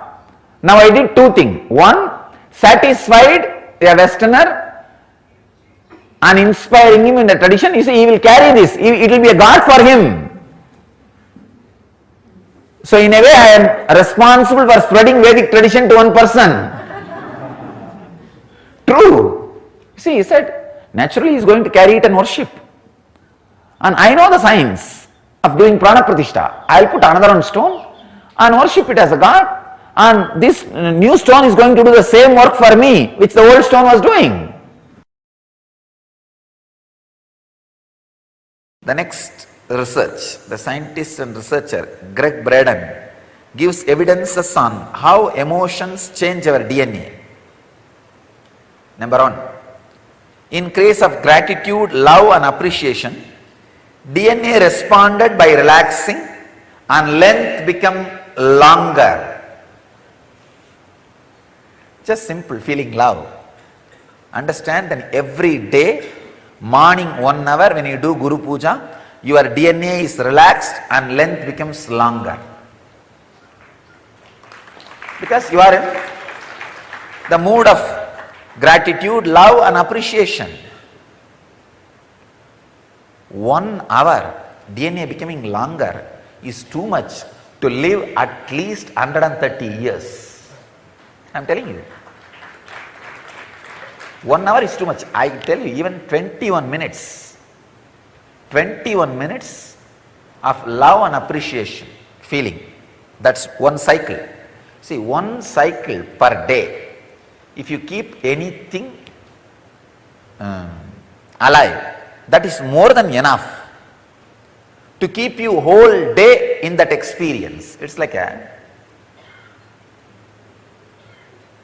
any emotion maintained for a cycle becomes the louder voice in your system, because now morning you sit and more than actually 2 cycles you guys maintain. The Guru Puja is more than, the Pratyaksha Pada Puja you do is more than 2 cycles, around 42 minutes.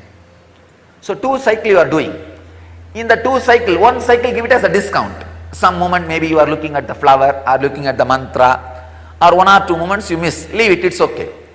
Even if 1 cycle, if you are able to maintain some feeling, some idea, some concept, that becomes the loudest concept uttered by your mind to your body in the whole day. Because you cannot maintain even the worst hatred or enmity for 1 cycle in a day, even if you try.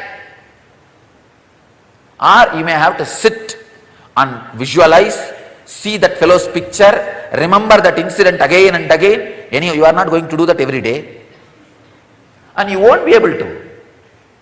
So naturally, this gratitude, love and appreciation becomes the loudest information, loudest action, loudest voice of your system. I tell you, Simply 21 minutes means one cycle of morning. Sitting with the love and gratitude and appreciation is enough. In that, if you are sitting every day, even once a week you miss, that is okay. 6 days, 21 minutes is too much. You will easily live 130 years. 130 years is very easy. I know, one cycle, if something is getting recorded in your system, that is the reason. Why do you think these Iyengars live so long? Because they have something. If you are from Iyengar family, you know. Because still in Iyengar's family, they have the tradition of morning. They will sit and apply that all the forehead mark. It will take easily half an hour for them in a very systematic way. Of course, if you are just born Iyengar and not practicing Iyengar, this does not apply for you. If you are born and practicing Iyengar, this will apply for you. Even in some of the higher families, they have the tradition. The higher families, they will apply that basma and they will have that either Shiva or Ganesha in their house as a family deity. And morning half an hour, it will be almost like a playing with the deity only. But they will have some mood of appreciation or gratitude and love. And if you can maintain just this one thing, nothing else, your immune system will constantly be programmed and strengthened. Easily 130 years you can live. Maybe it look like a too big promise. I tell you, it is truth. It is supported by science. What they are saying, exactly I am translating with my experience. The second research, in case of anger, fear, frustration and stress, DNA is tightened up, DNA becomes shorter and DNA codes are switched off. Means almost the partial death starts happening in you. The partial death becomes experience in you. So understand, the anger, fear and frustration and stress, even if it happens with the logic and reason, it harms you more than your enemy. As I told you yesterday, develop this habit of abhayam sarvabhutebhyo, nothing to lose. Nothing to lose. You will be a powerful person and warrior, both. Abhayam sarvabhutebhyo. I tell you, like how Krishna was sitting in Arjuna's chariot, Dhananjaya's chariot, and driving the chariot with a deep feeling of abhayam sarvabhutebhyo and waging the whole war. Same way, I sit in Dhananjaya's chariot and with the deep feeling of abhayam sarvabhutebhyo and see that the whole war is waged and we will win the game, and we are winning the game. Understand? Be established in abhayam sarvabhutebhyo without touching any weapon, without doing anything, just sitting as a charioteer for Dhananjaya. And he does all the job.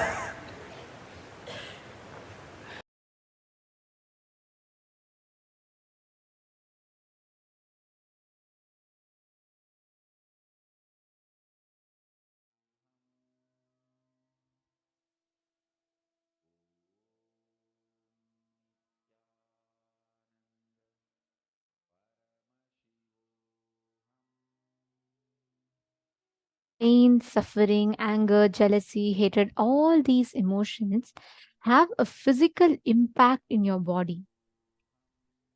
Every time you get angry, it is not just there's an emotional damage that you do to yourself, but there's also physical damage that you do to yourself. Our pain needs unconsciousness to exist. If you're conscious, pain cannot live inside you. If you are conscious, you have to be happy. Nothing can be done about it. if you are unconscious only, like how these parasites, right? They need something to live off. They independently cannot live. Same way, pain cannot exist in you if you are, as long as you are, if you're conscious.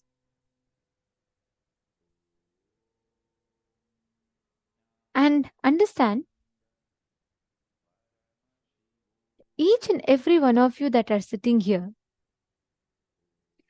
you need to understand the way, the impact of anger or pain or suffering, what it causes in your physical system. There's a very beautiful story of one of the Gurukul kids, Srinitya Paramashivoham Maharaj, that I'm reminded of, and I'd like to share with you all. In Gurukul, we all literally live this as a lifestyle. It is not like an imaginary thing. We actually practice it, apply it, and live it as a lifestyle. There's a very beautiful incident. He was a very small kid and about like 6 or 7 years old, and he was playing in the chair. It was actually that point in time when Swamiji had revealed about a very powerful truth. Swamiji said how pain is a lie.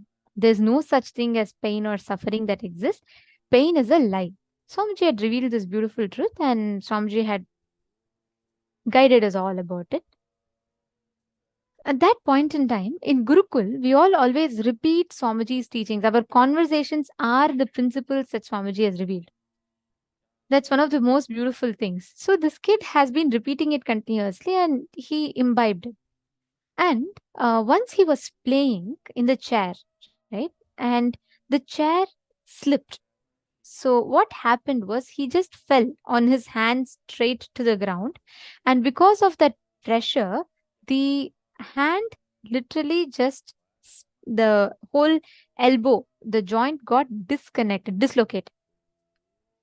So his hand was literally hanging. The pain will be excruciating, right? Imagine a 6-year-old boy. Please understand,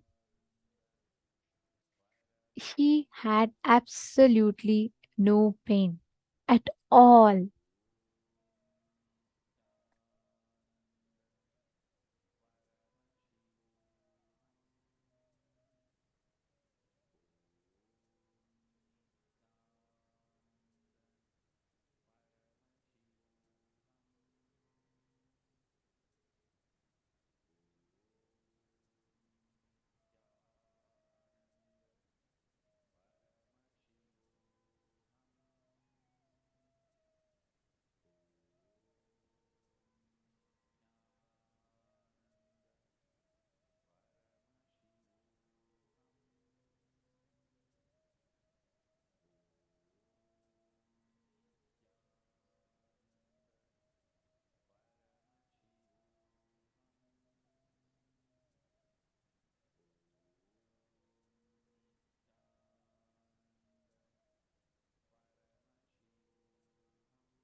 Yes, sorry for that.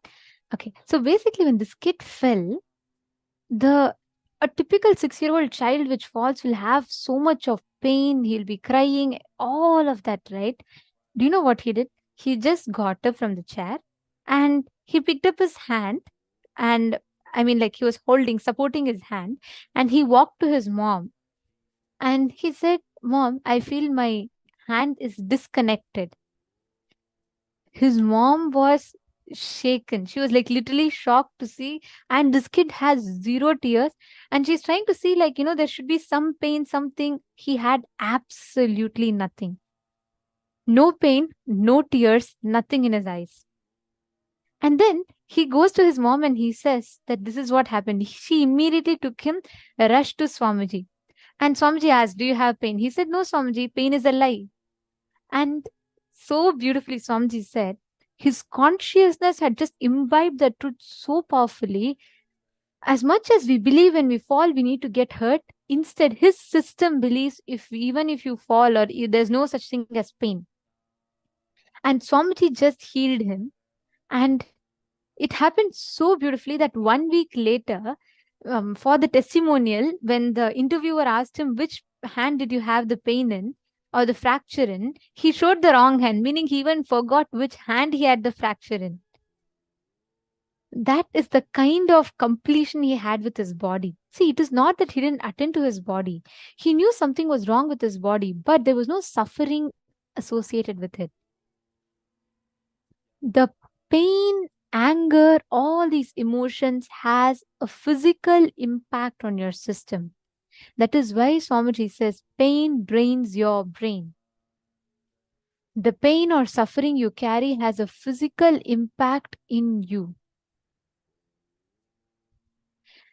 Every time you get angry, understand the gush of emotions that happen in your system, that will damage your system, and it takes 1 month for your system to recover. Just 1 minute of anger. It's a science. It's a scientific study.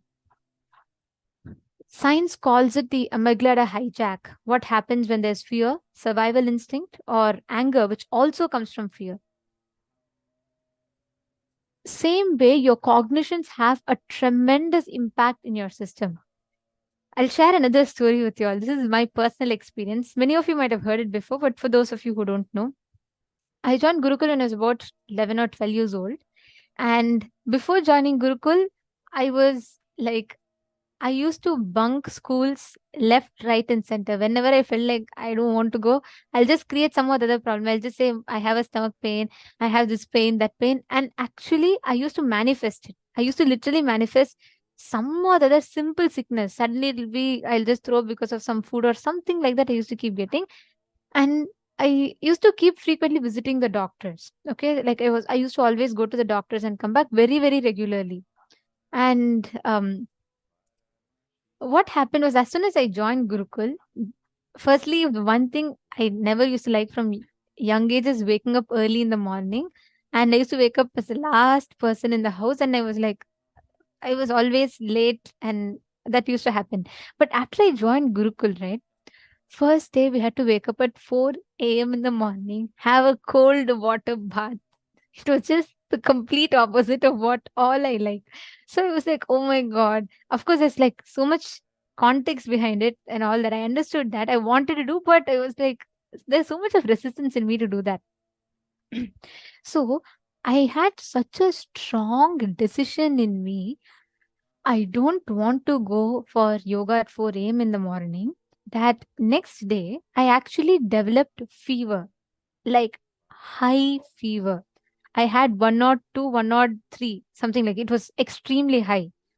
And I was shivering. I had 2 layers of blanket on me, and I was like very, very hot. My whole body was very hot, and high temperature. And my mentors found out that I was sick. As soon as they came to wake me up, they found out that I was sick. And I thought immediately, typically what in the world outside we expect. People say, oh, don't worry, I'll give you tablets, you rest, don't do anything, it's fine, fevers happen. That's how I was always used to it, right? So I thought, okay, and that's how it is. And my decision to skip yoga was so strong, I actually manifested it. And it was like a pattern in me. The beauty in Gurukul is, with Swamiji's ambience, it's always reminding of powerful cognitions and truths. So what happened was, here I was, and I had like layers of blankets on me, and our school principal, Ma Advait, she was there, and I had to go and talk to her. She wanted to talk to me because I had fever. So I went to her.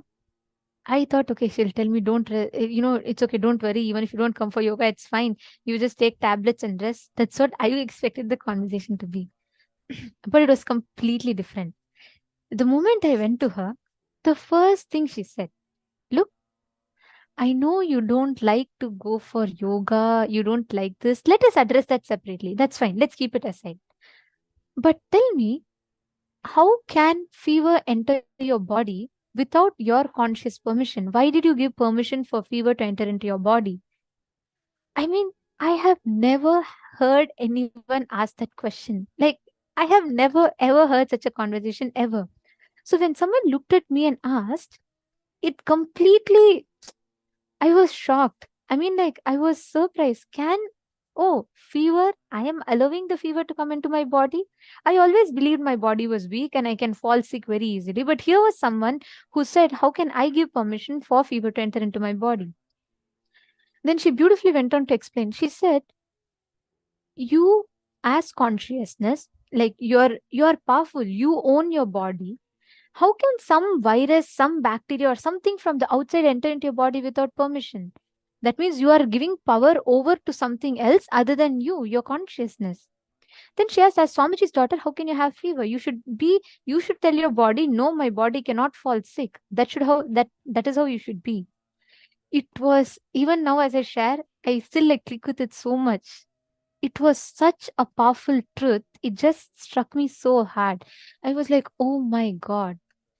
I have never ever had someone ask me this question, and nobody ever told me I gave permission for my body to get fever or sickness. And here I was, and someone was asking me, and I was like, oh my God, this is so true. And at that moment, she said, she had the medicines for the fever, everything. She had the doctor nearby who was waiting to give me the medication. She said, see, I will give you the medication, whatever. But I just want you to know there is a possibility for you to understand, for you to, consciously send your fever out of your body. You are powerful enough to do it. And she beautifully reminded, and she said, I know you have a problem with yoga, let's address it. But because of that, why should you let your body suffer? Why are you consciously creating that in you? The moment she said this, I tell you all, I had 102 or 103 fever, okay? The next 1 minute, she said, I'm starting a stopwatch. In 1 minute, if your fever doesn't go down, then I'll give you the medicine. Okay, then we'll decide for the medicine. But I just want to give you some time to think about it. She gave me 1 minute. She started a stopwatch. That 1 minute was a time that the doctor put thermometer to check the temperature in me. But I knew the moment she asked me, the moment she reminded me this truth, and when I clicked with it, from 103, my temperature dropped back to 97. And after that, for the next almost 9 years, never ever once I had to step into a hospital. Never once I had to go back ever to any clinics for any kind of fever, any kind of body issues. The only reason I stepped into hospital was to do body scanning for the doctors or patients in the hospital. For the next almost 9 years. This is the power of the cognitions we cherish. And I feel like every time I remember that incident, I feel so grateful. If she would have just been like another person in the society telling, oh, it's okay, you're having fever, fine, rest, don't come, then I would have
by intense, ferocious unclutching, tyaga.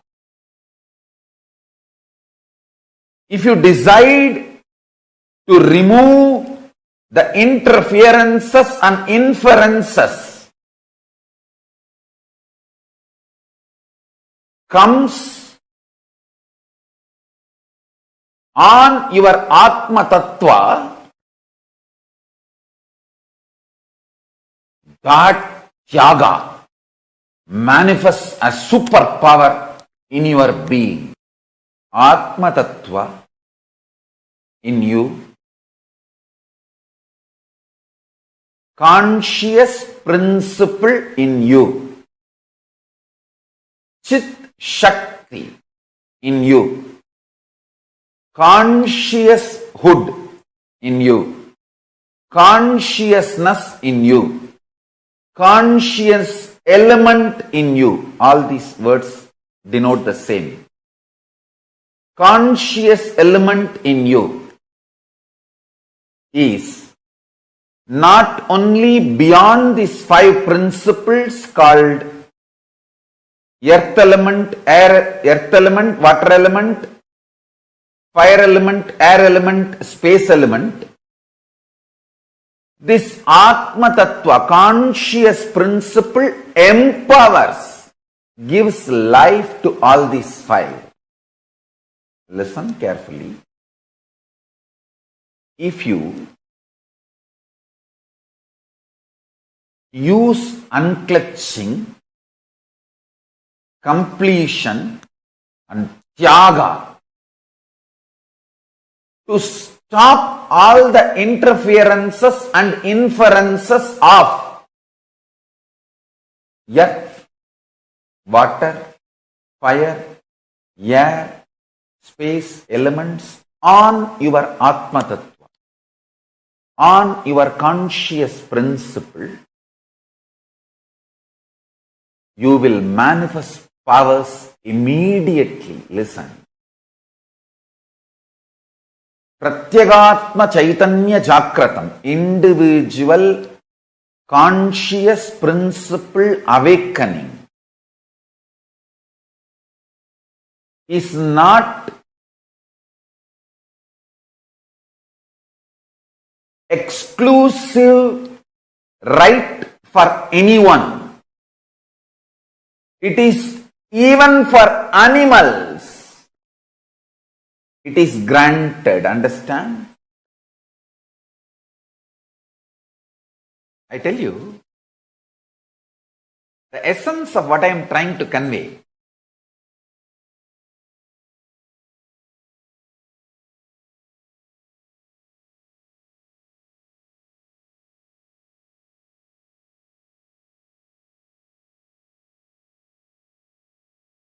If you try to keep the powerful cognition, your Atma Tattva, while you are eating, while you are sleeping, your body will not react like a normal human body. There will not be any body odor. There will not be any.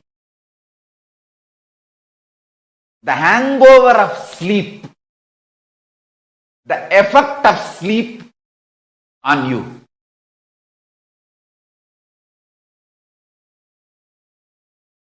From today, all of you start manifesting this powerful cognition. Your conscious principle, Atma Tattva, is not only beyond the five elements, earth element, water element, fire element, air element and space element. The Atma Tattva empowers all these elements and do not allow the interferences and inferences of these five elements on your Atma Tattva. Understand? If you just awaken your Atma Tattva, that's all. Immediately, Parabrahma, Parandama, Parameshwara, Paramashiva, Parashakti, all will manifest in you. All of them are waiting to manifest in you.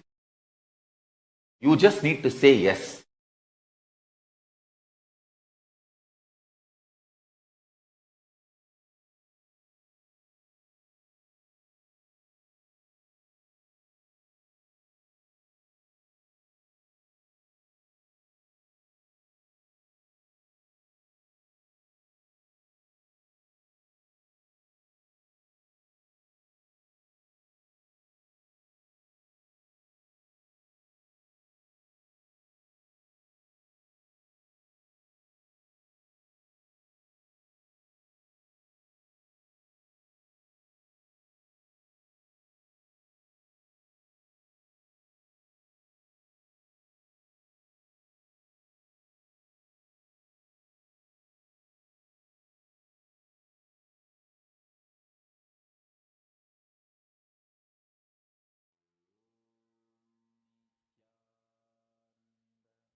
Paramashivanandam is that pure space of Paramashiva inside each of us, which is not disturbed by anything external, any other emotions, ups or downs happening inside of us.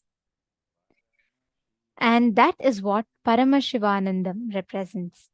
So, every one of you that are actually sitting here, when today all of us are going to be receiving the initiation, we are going to be receiving the initiation of experiencing this exact same space inside of us, the space of Paramashivanandam, where no other physical, emotional, psychological ups or downs will affect your inner space. Are all of you understanding? Now, without further delay, we are going to be entering into the last and the most important segment before darshan. We are going to be understanding about the next initiation that we are going to be receiving today, which is liberation from all the obsessive compulsive patterns that we carry. What are these obsessive compulsive patterns? And how can we liberate ourselves from these patterns is what we are going to be learning right now. So let's all get ready to listen to that truth. And I request all the participants, please take a few minutes, reach out to your friends, family members, your loved ones. Please inform them. Darshan is just about to start today. All the pain, suffering, anything that we are stuck with, Swamiji himself is going to be manifesting as Ashwarudha Murthy and Guru Murthy and liberating us from that. So please take a few minutes and do let them know, and let us all prepare for the darshan for this session.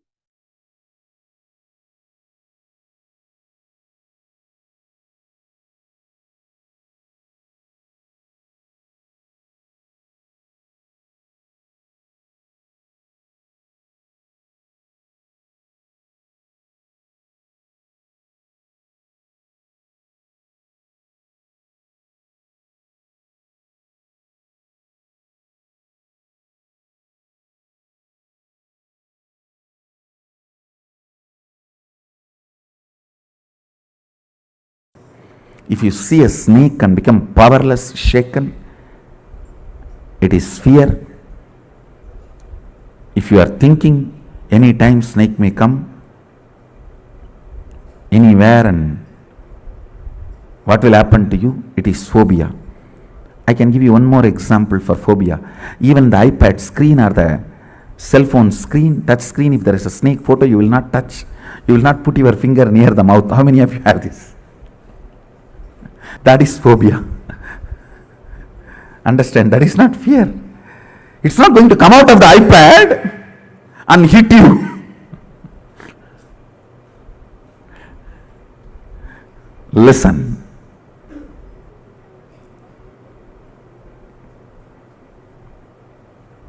Fear is different, phobia is different. Fear disturbs your integrity, but not completion. Completion is disturbed only by phobias. look in and analyze, you will understand what I am saying.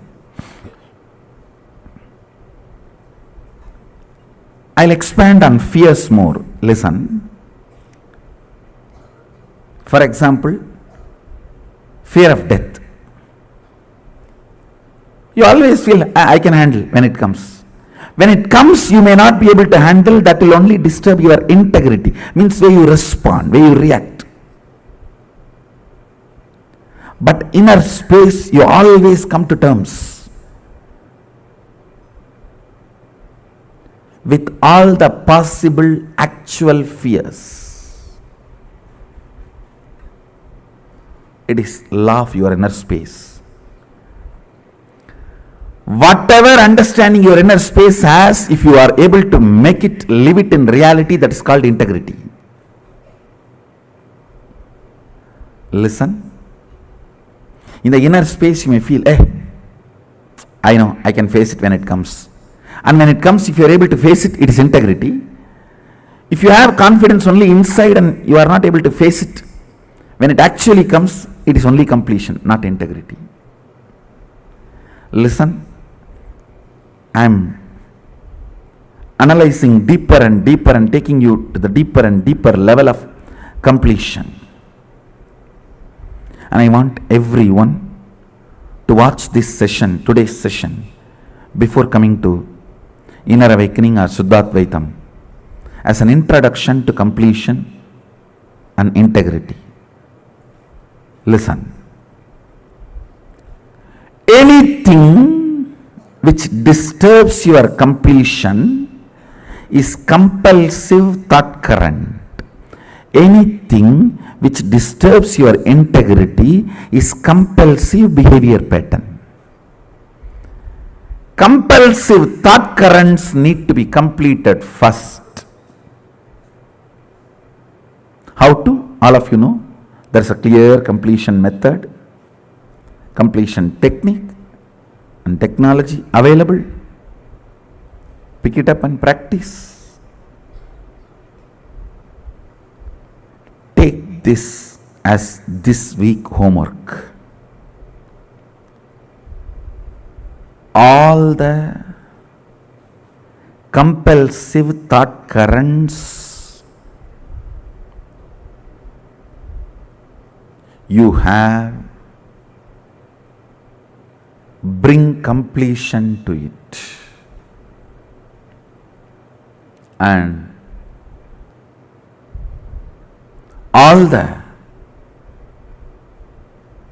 compulsive behavior patterns you have, bring completion to it. That is integrity.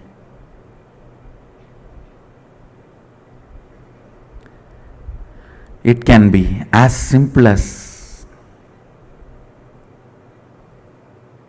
you have to have a cup of coffee before going to your washroom in the morning, or as complicated as deep violence mixed even in your romance, in your love.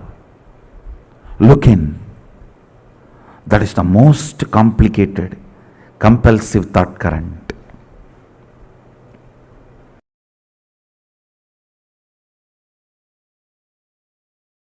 Paramashiva's message directly from KAILASA.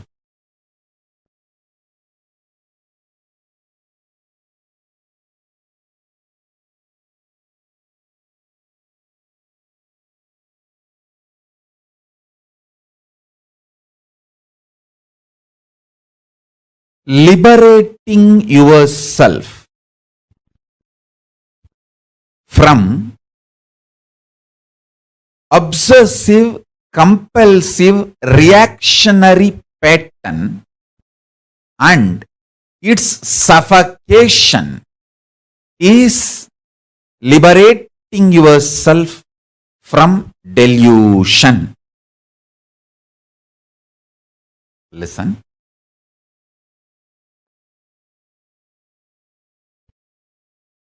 The greatest suffering is identifying yourself with your obsessive compulsive reaction and suffocation it brings in your life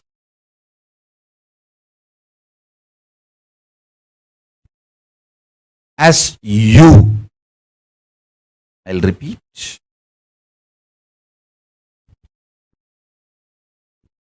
Obsessive compulsive reactionary pattern.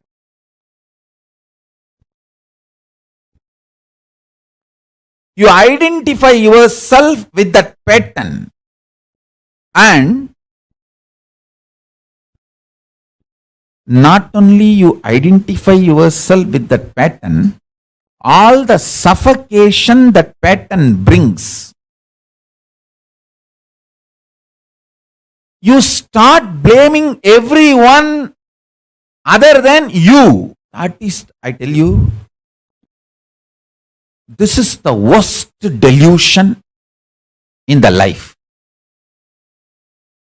Even if you drink a cup of coffee, because of the obsessive compulsive reactionary pattern, it is drinking poison. Because the coffee is going to strengthen this obsessive compulsory reactionary pattern. Obsessive compulsive reactionary pattern. If you just understand this one message from Paramashiva, you will pull yourself out of all delusions. All delusion.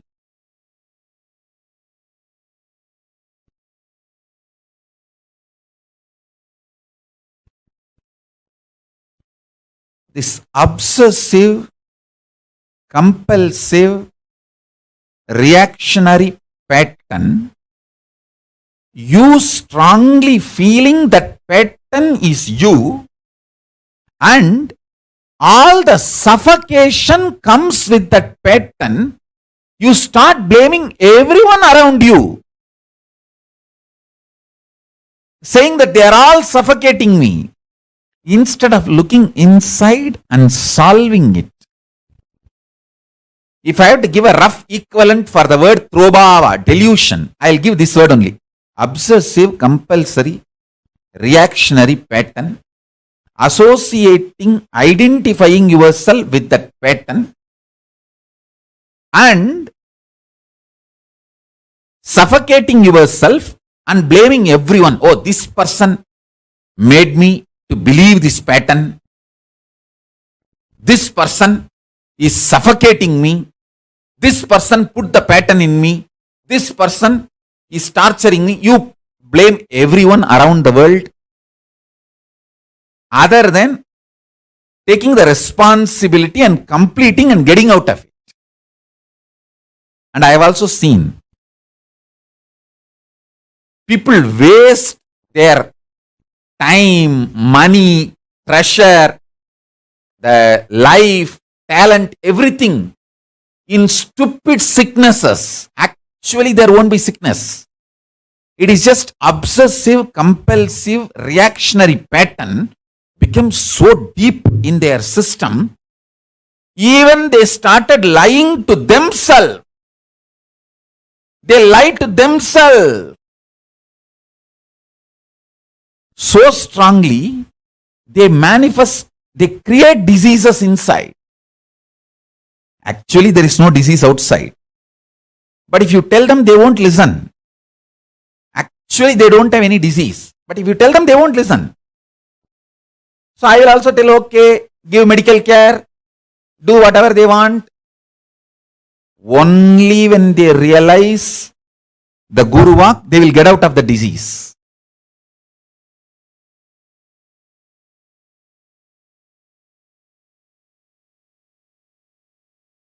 I tell you, I have made thousands of people achieve liberation, enlightenment itself, just by breaking this one pattern, just by breaking this one pattern. obsessive, compulsive, reactionary pattern.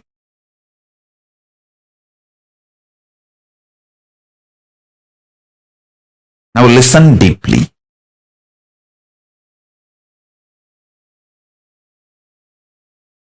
I'll give you elaborate examples.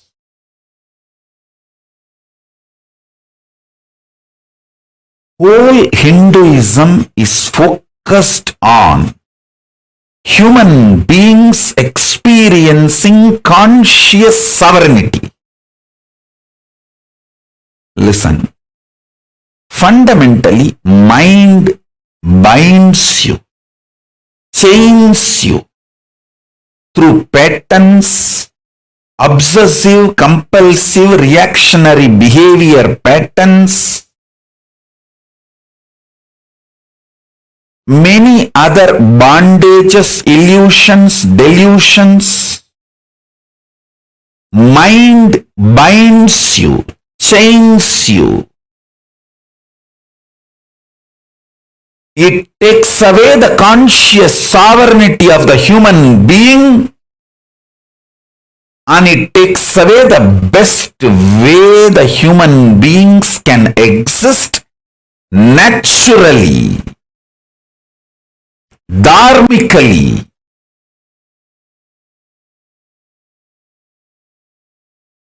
A simple human existence.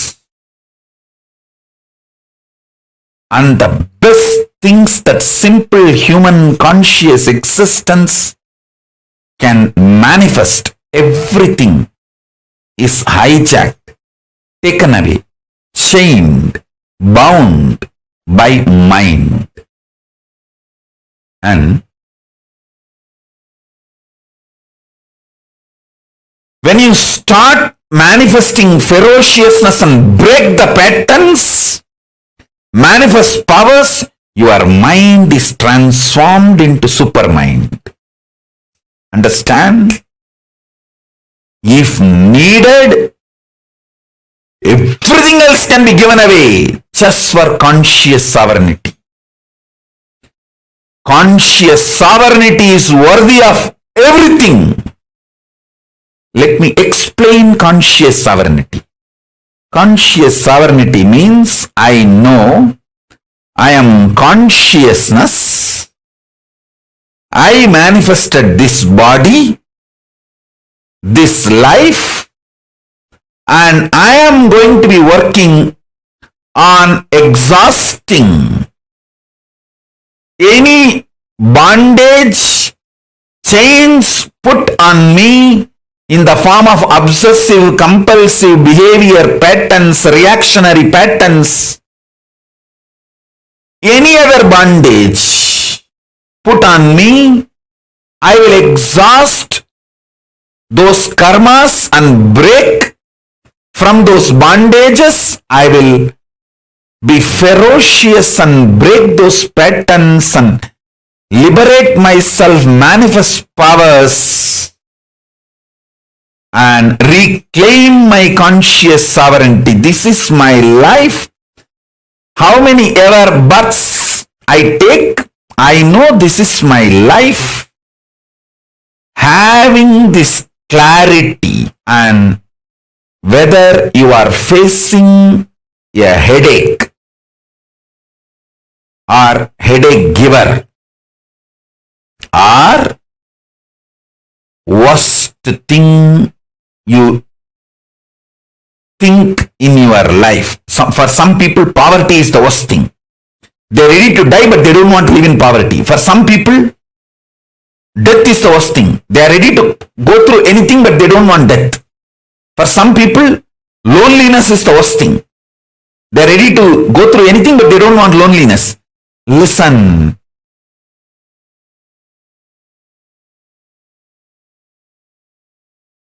Nothing is worst in your life other than losing conscious sovereignty. Even in the worst situations, if you make strategies, decisions from your conscious sovereignty, You already started living enlightenment. Conscious sovereignty is too important. Don't lose that.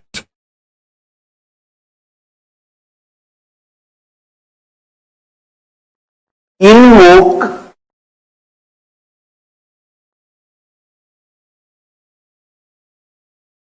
cosmic being in your identity.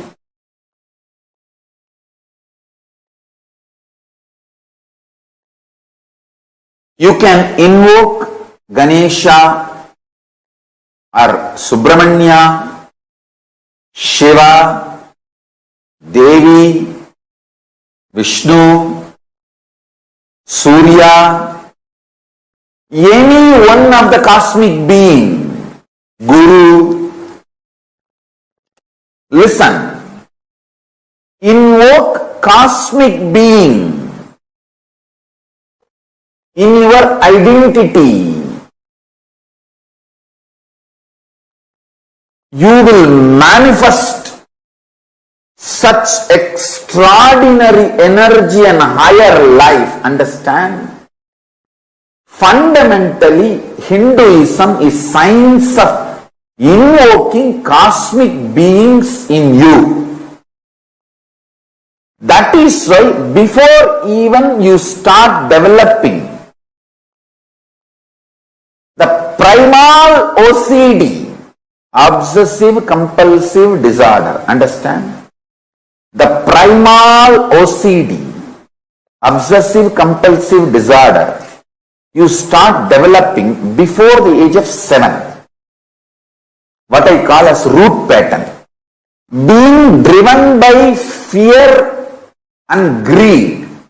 Please understand. Listen carefully. All human beings, other than who are initiated before the age of 7 and started manifesting their Ishta Devata, other than those few, blessed, fortunate, who are initiated and started manifesting their Ishta Devata before the age of 7, everyone else is suffering with OCD. People who brainwash you, methodology they use to brainwash you, and how you start getting brainwashed in the initial level, and how it evolves as obsessive compulsive disorder. After some time, even if you know you have enough money to buy anything which money can buy, even after acquiring so much money, you don't stop working for money, because by now it has become obsessive compulsive disorder. I tell you, the corona has taught a big lesson for the humanity. Money is not security for life or future.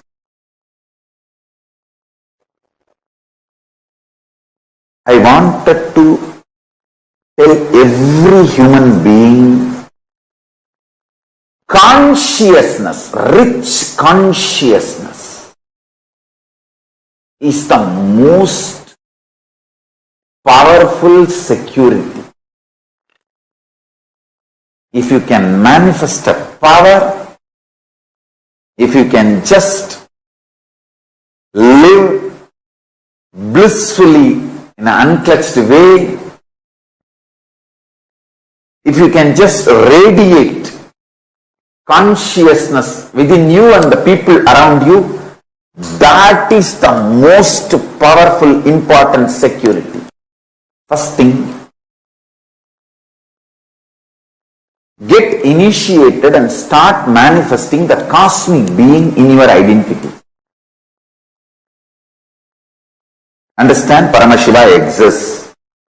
He is a living being, all powerful, all knowing, who just creates, maintains, destroys, rejuvenates puts in delusion, pulls out of delusion, liberates.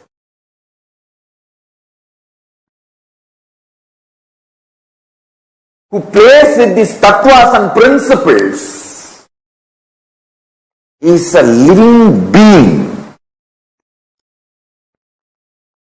alive, who can respond to you now. Invoke him in your identity. What do you feel as you? The core of you.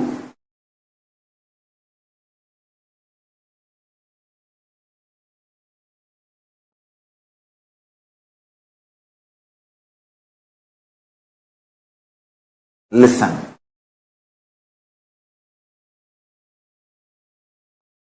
When you invoke him, invoking him in you needs only two things: initiation and your conscious will persistence, requesting him, asking him to manifest in you.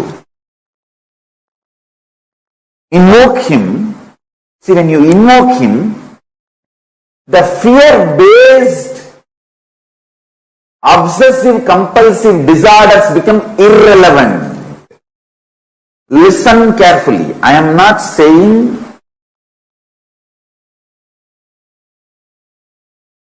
don't go for a job. I am not saying don't make money. No. I am only saying don't do it as a OCD, obsessive compulsive disorder. Do it out of extreme clarity. Hindu is a being who invokes cosmic being in his identity. Your Ishta Devata becomes your core existence. You can have, the Hinduism gives beautiful choices. You can connect with Ganesha, Subramanya, Shiva, Shiva's multiple forms, Nataraja, Kala Bhairava, Swaranagarshana Bhairava, Somaskanda, Tyagaraja, Arunachaleshwara, Sundareshwara, Sukha.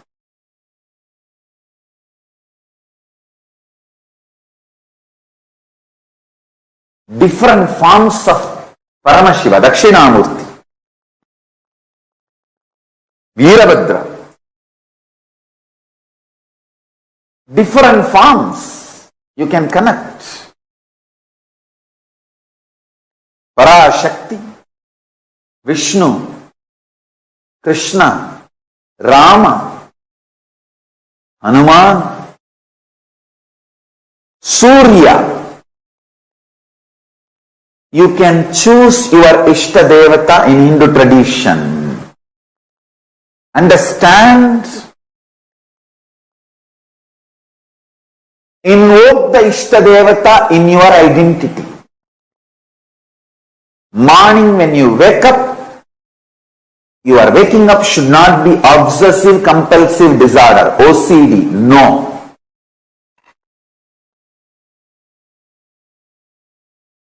It should be IID, Ishta inspired decision. Not OCD, but IID. Ishta inspired decision. Use this word. Ishta inspired decision. IID, not OCD. I tell you. When you react based on OCD,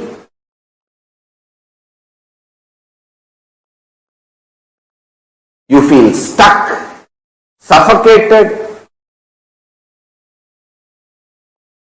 You don't know how to do, what to do, and finally end up in literally depression, frustration, living dead or suicide itself. All the problems of the human life, all the sufferings and pains humanity is going through, the source is OCD you started developing from your root pattern. Before the age of 7, from your root pattern, you develop your OCD. That is why in Hindu tradition, as early as possible, the child should be initiated and it should start manifesting Ishtadevata. Ishtadevata inspired, Ishtadevata mantra, Ishtadevata manifesting in its being. See, for example, morning, the moment I became aware of this world, the first thing is Paramashiva manifesting. There is no OCD for me to jump out of bed. No fear or greed or OCD to jump out of bed. Paramashiva is manifesting. Come on. Now Paramashiva will do his work. Understand, waking up due to OCD manifests all types of complications and problems. Anyone who can wake up early morning due to IID, Ishtadevata inspired decision, no OCD, IID, Ishtadevata inspired decision, just 11 days, I guarantee all your blood pressure, diabetes, everything will become normal. Ganapati is real. He's a living cosmic being. When you invoke him, he actually comes with that big elephant face, pot belly, Brahmanda in his belly,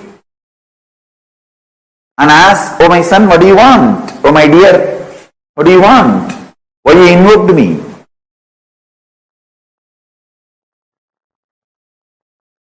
They are all really real. Don't think they are just some principle painting done by some rishi to explain certain concept and principle. They are all real beings, cosmic beings.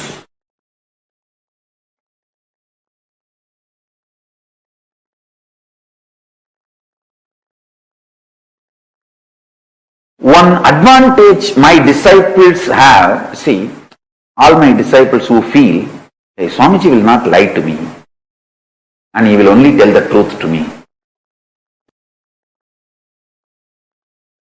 For you guys who have that feeling, hey, Swamiji will tell only truth to me, he will not lie to me.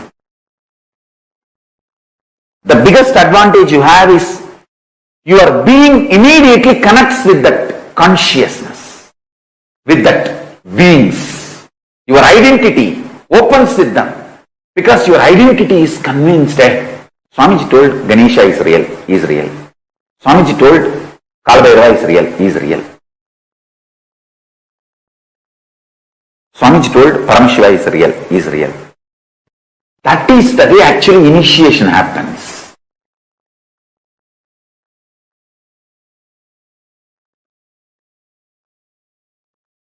That one initiation and connection happens between you and me, I know for sure you will be enlightened. Today or tomorrow or day after tomorrow you will be enlightened, no doubt.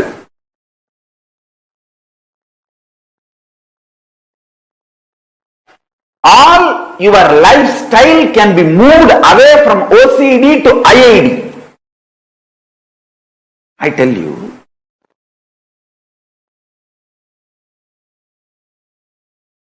all your decisions and its good, bad effects, results, success, failure, everything finally take it to Paramashiva and cry.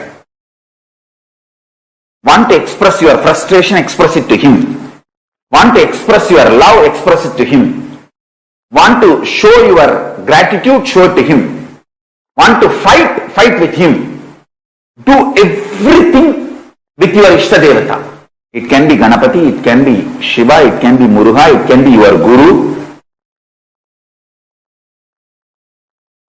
I tell you, just practice this one. In few weeks, your life will start moving from obsessive compulsive disorder based to Ishtadevata inspired decision based, IID.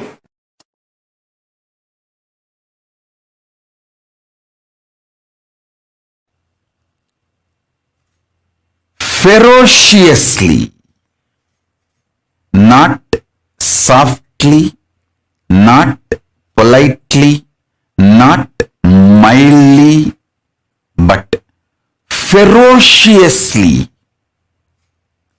breaking the obsessive, compulsive,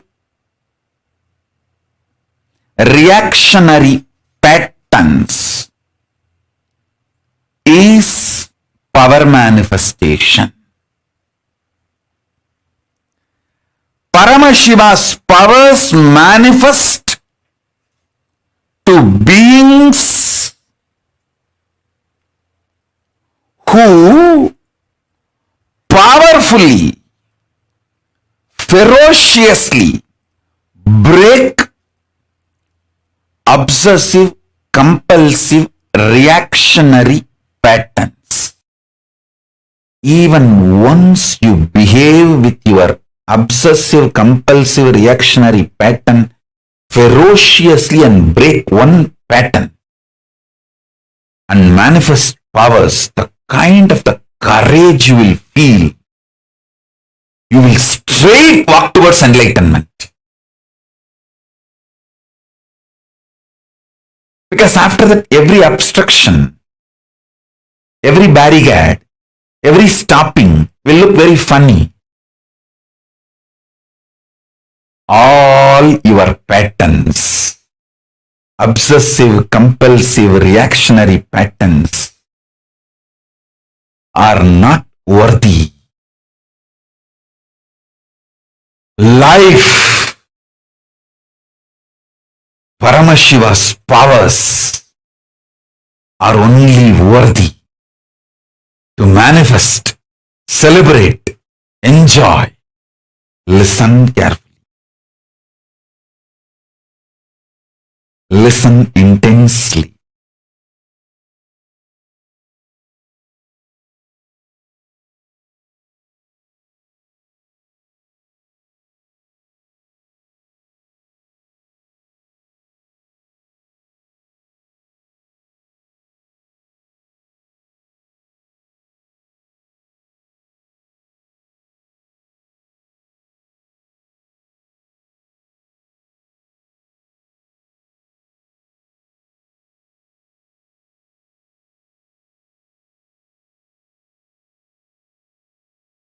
Unable to build collective integrity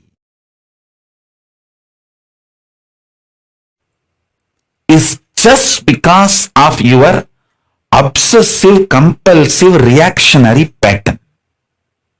Understand? Whatever stops you building collective integrity is your obsessive, compulsive, reactionary pattern. Sit and pen down what stops you building collective integrity around you. Behave ferociously with those patterns.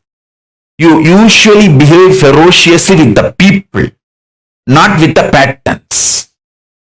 Behave ferociously with the patterns. Behave cutely with the people. You do opposite. You behave ferociously with people and behave very cutely with your patterns. Every time you behave ferociously with your patterns and break, you manifest at least one power of Paramashiva. Listen. To behave ferociously with your pattern, you don't need anything other than feeling connection or trust on me, because the trust you have on me will naturally manifest as the courage to execute my words.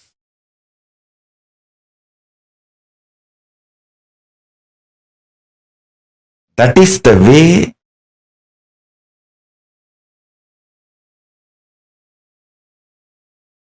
I manifested Paramashiva. See, my extreme love for my gurus,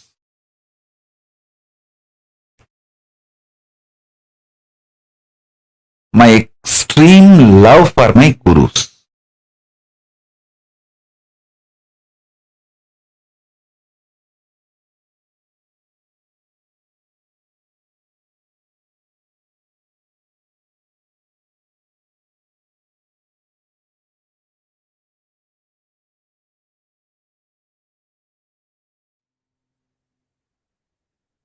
What are these obsessive, compulsive, reactionary patterns inside of us?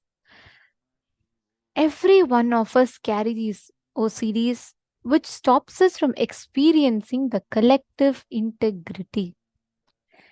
Swamiji said, right, even the biggest of obsessive, compulsive, reactionary patterns can be broken with just simple feeling connection. See, these obsessive, compulsive patterns are something that we have, which at some point beyond our control, we just go ahead and we keep repeating that same thing again and again, more like an addiction. And Swamiji so beautifully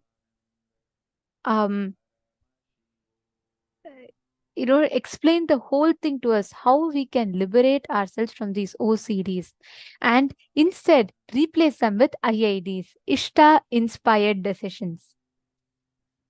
There's a very beautiful happening from Swamiji's life. When Swamiji was just about 9-year-old, right? Swamiji was walking around and, like, as all of you might have heard tons of times, from a very young age, Swamiji was like very clear. The way Swamiji was not like any other normal child would do. He didn't spend time playing with toy cars and all of that. Swamiji would always spend time with sadhus, walking around the Arunachala hill and in the temple. So once Swamiji had heard Annamalai Swamigal, and Swamiji Annamalai Swamigal used to be a huge inspiration. One of Swamiji's gurus, Annamalai Swamigal, Bhagavan Ramana Maharshi's direct disciple. And Swamiji used to always say, how will Annamalai Swamigal do it? I should also do it the same way. How will Annamalai Swamigal behave? I'll also behave the same way. How will Annamalai Swamigal respond? Will he have will he have pain? No, then I'll also not have pain. Swamiji said he used to always take all the decisions, actions, responses to life, everything in that. Okay. So imagine one day Swamiji was walking around the Arunachala hill night all by himself, just a 9-year-old boy. And Swamiji is doing the circumambulation of Arunachala hill, the birthplace of Swamiji, the spiritual capital of the world.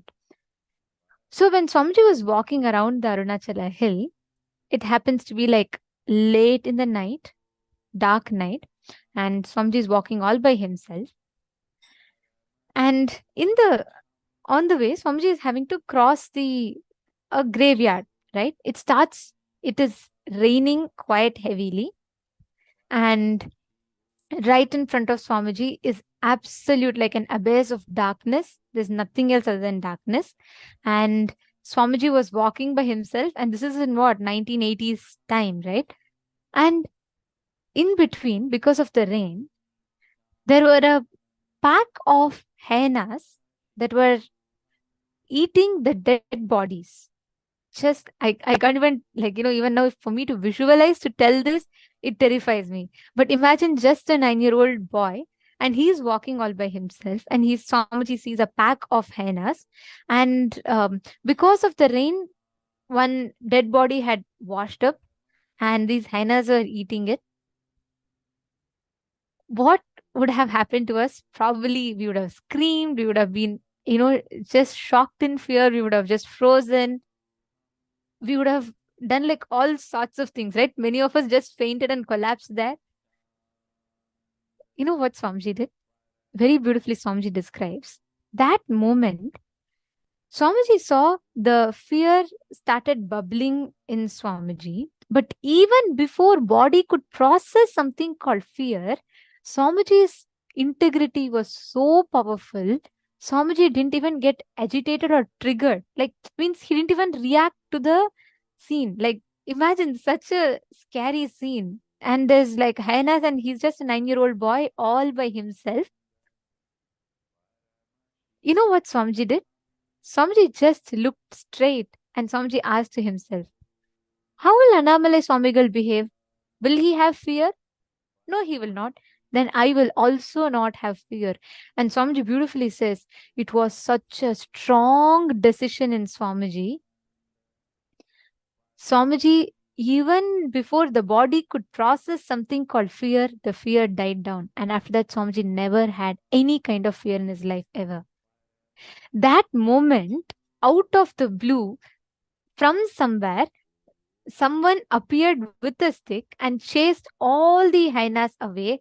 And Swamiji absolutely had no fear. And Swamiji continued to do his whole Girival, went all by himself and completed it. That is Ishta-inspired decision, where your patterns don't stop you. Of course, Swamiji is Paramashiva. He does not have patterns. But even then, a 9-year-old boy still in a human body, the chemical processing will be happening, the hormonal reactions will be happening in the body. Moreover, like Masusan is saying, I would have just been sick even just seeing that. Now imagine just a 9-year-old boy. But Swamiji did not, even before that body could respond with this hormonal surge of fear, Swamiji was so clear in his consciousness, his automated response was, how will Annamalai Swamigal behave? Will he have fear? No. Then let me just walk. That decision was so ferocious, so strong, that even fear, the hormones could not affect. There was nothing, there was no reaction, there was nothing happening in Swamiji's system. That is the power of Ishta-inspired decision. Catching it? Are you all getting it?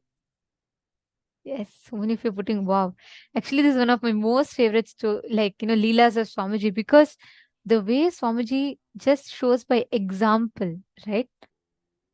If you see, so many times unconsciously in our lives, we build patterns, these OCDs that Swamiji was mentioning about, our compulsion to react to something a certain way, even before someone can say, let's say someone gives you some feedback about dress.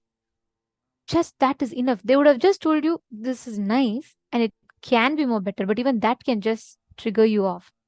For some people, it's food. For some people, it's relationships. For some people, it's career, it's wealth. There's something or the other, but there is something that each of us carry inside of us. These are called the obsessive compulsive patterns in us.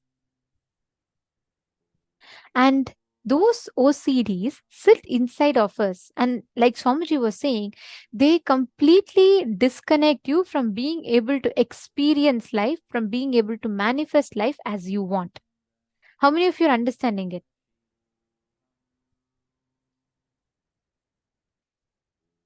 Great. Can I request every one of you to post in the chat? What do you understand as obsessive compulsive patterns? And what is Ishta-inspired decision? Come on.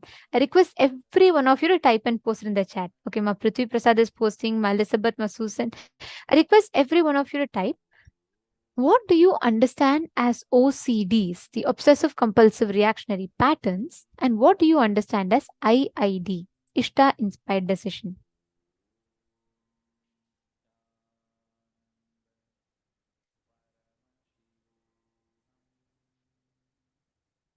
Come on, every one of you, please take a few minutes and post.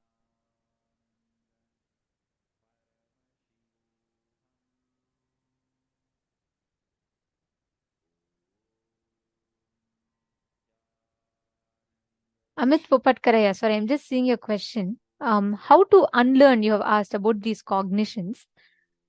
When you constantly replace your powerless cognitions with Ishta inspired decisions, automatically the unlearning of the conditionings will happen and your body will replace them with the right powerful cognitions. Okay, Cordney Miller has posted OCD is wrong reactions. Okay. And I also see Dana Caesar has posted doing the same thing over and over again and again is OCD.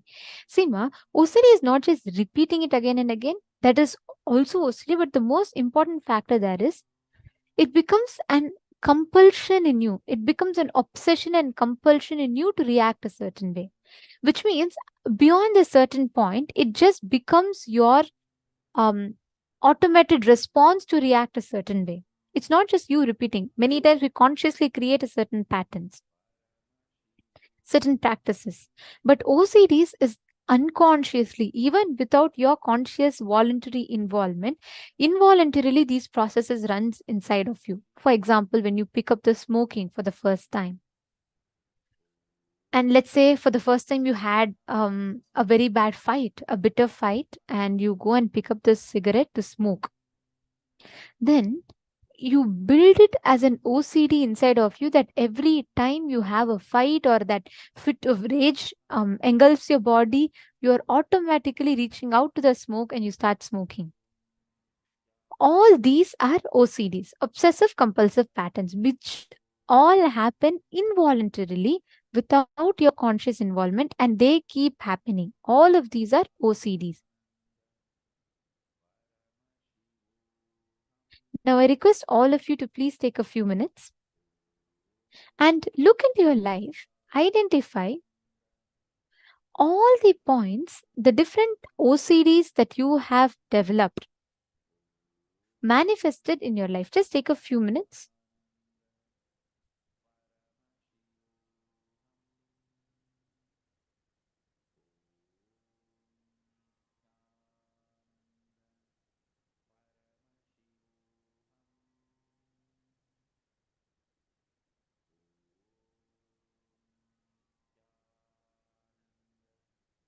Pen down the top 5 obsessive compulsory reactionary patterns you strongly feel that the pattern is you and going through all the suffocation that comes with that pattern. Write down all the obsessive compulsive reactionary patterns that you carry inside of you.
it, all the patterns, the situations, all the obsessive, compulsory, reactionary patterns, you strongly feeling that the pattern is you, going through all the suffocation. Pen down all of that.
Yes. Have you all finished writing? How many of you finished? And how many patterns were each of you able to identify?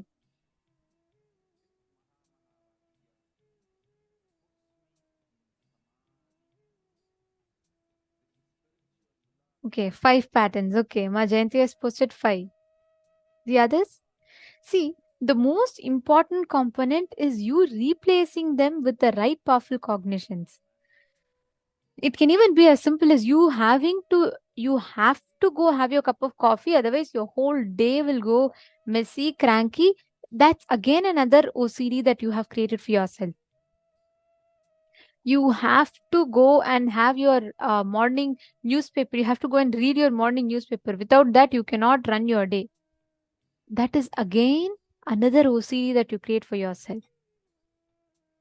Now, for each of these OCD that you have written down, replace it with an Ishta inspired decision. Means very simple. What is the right powerful cognition you're going to replace it with every single time that you fall into that struggle again and again? Take a few minutes, mark another column. So you all wrote in one column of OCDs. Now write another column of all the Ishta inspired decisions based on which you're going to be taking actions. It can be even something as simple as every morning, instead of having coffee, you're just going to chant Mahavakya and drink Jala Ushada. Start with that. Very simple. Ishta inspired decisions. Just using the power of Guru Vak, the power of what Swamiji told. Just following, it is my Guru Vak to have this. Let me just go do it. If you just stick to that, many of the OCDs will simply break. You will not even need to, that's what Swamiji said, right? One of the most powerful ways to break free from OCDs is just to liberate yourself with feeling connection. That's all you need to do. Take another, I'll give you all 5 minutes because many of you requested time that you had not finished writing. Plus, for all of you to write down the Ishta inspired decision, I'll give you all a few minutes. Okay, exactly 5 minutes from now. Let's make it fast because we still have a lot of important cognitions to learn and prepare for the darshan. So we request every one of you to write it. Make another column, mark and write down all the Ishta inspired decisions that you're going to replace it with. Let us start.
Yes. Please relax. If you have finished writing, please relax. Yes. And now we are going to be entering into the power manifestation session. So let's all enter into the next round of the power manifestation session. To each of you that are sitting here today, we will now be manifesting the power of being able to identify, being able to recognize correctly what exactly another person is playing or listening to in their respective place. So we are going to be manifesting that same power. But this round, last round, we all manifested together. I played the music and you all were able to hear it and scan. This round, you're all going to be connecting amongst yourself as partners and manifesting it. And we're all preparing for the darshan. I know many of you are eagerly awaiting for the darshan. We are all preparing ourselves for the darshan. The darshan will be starting very, very soon. So please stay tuned with us. And we request all the participants, every one of you, to sincerely manifest this power. Please take a few minutes. Each of you can connect to a partner. Can I request every one of you to connect to another partner? See, what exactly you're going to be doing is your partner will play any song that they want. It could be anything, right? It could be song, it could be sound of birds, it could be water, it could be any sound for that matter. And they should be listening. Of course, they'll be muted and they'll be listening. You will be identifying what exactly is it that they are listening to. And listen very carefully. When you reduce the volume inside you, means when you reduce all the inner chatter that happens inside of you, you will be able to listen to what is being spoken to outside. You will be able to identify precisely what is happening on the outside. That is a power. When you reduce the inner chatter, you will be able to hear the subtlest of sounds from distance.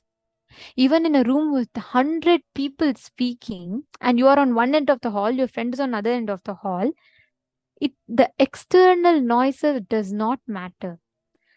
With so much noise, if you choose, you will still be able to hear what exactly your friend is whispering at the other end of the hall, despite the chitter-chatter that goes between the 100 people. So every one of you, focus exactly what point you want to hear. Reduce all the sounds inside you. Bring the manon mauna. You will be able to hear the sounds so clearly outside. I request all of you to connect to a partner. Paramashivoham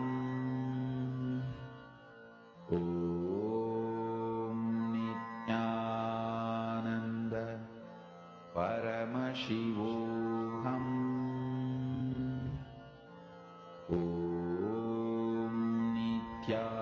Nithyananda Paramashivoham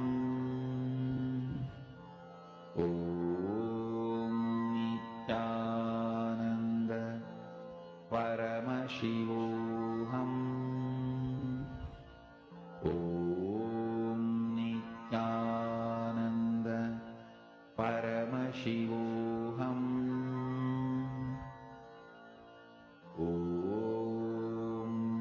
Nithyananda Paramashivoham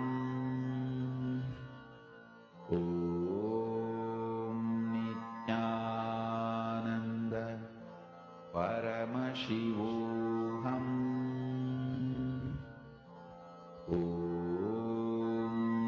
Nithyananda Paramashivoham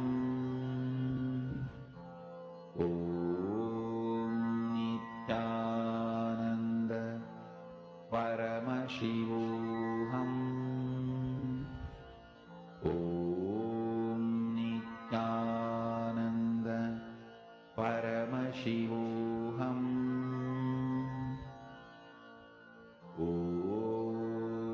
Nithyananda Paramashivoham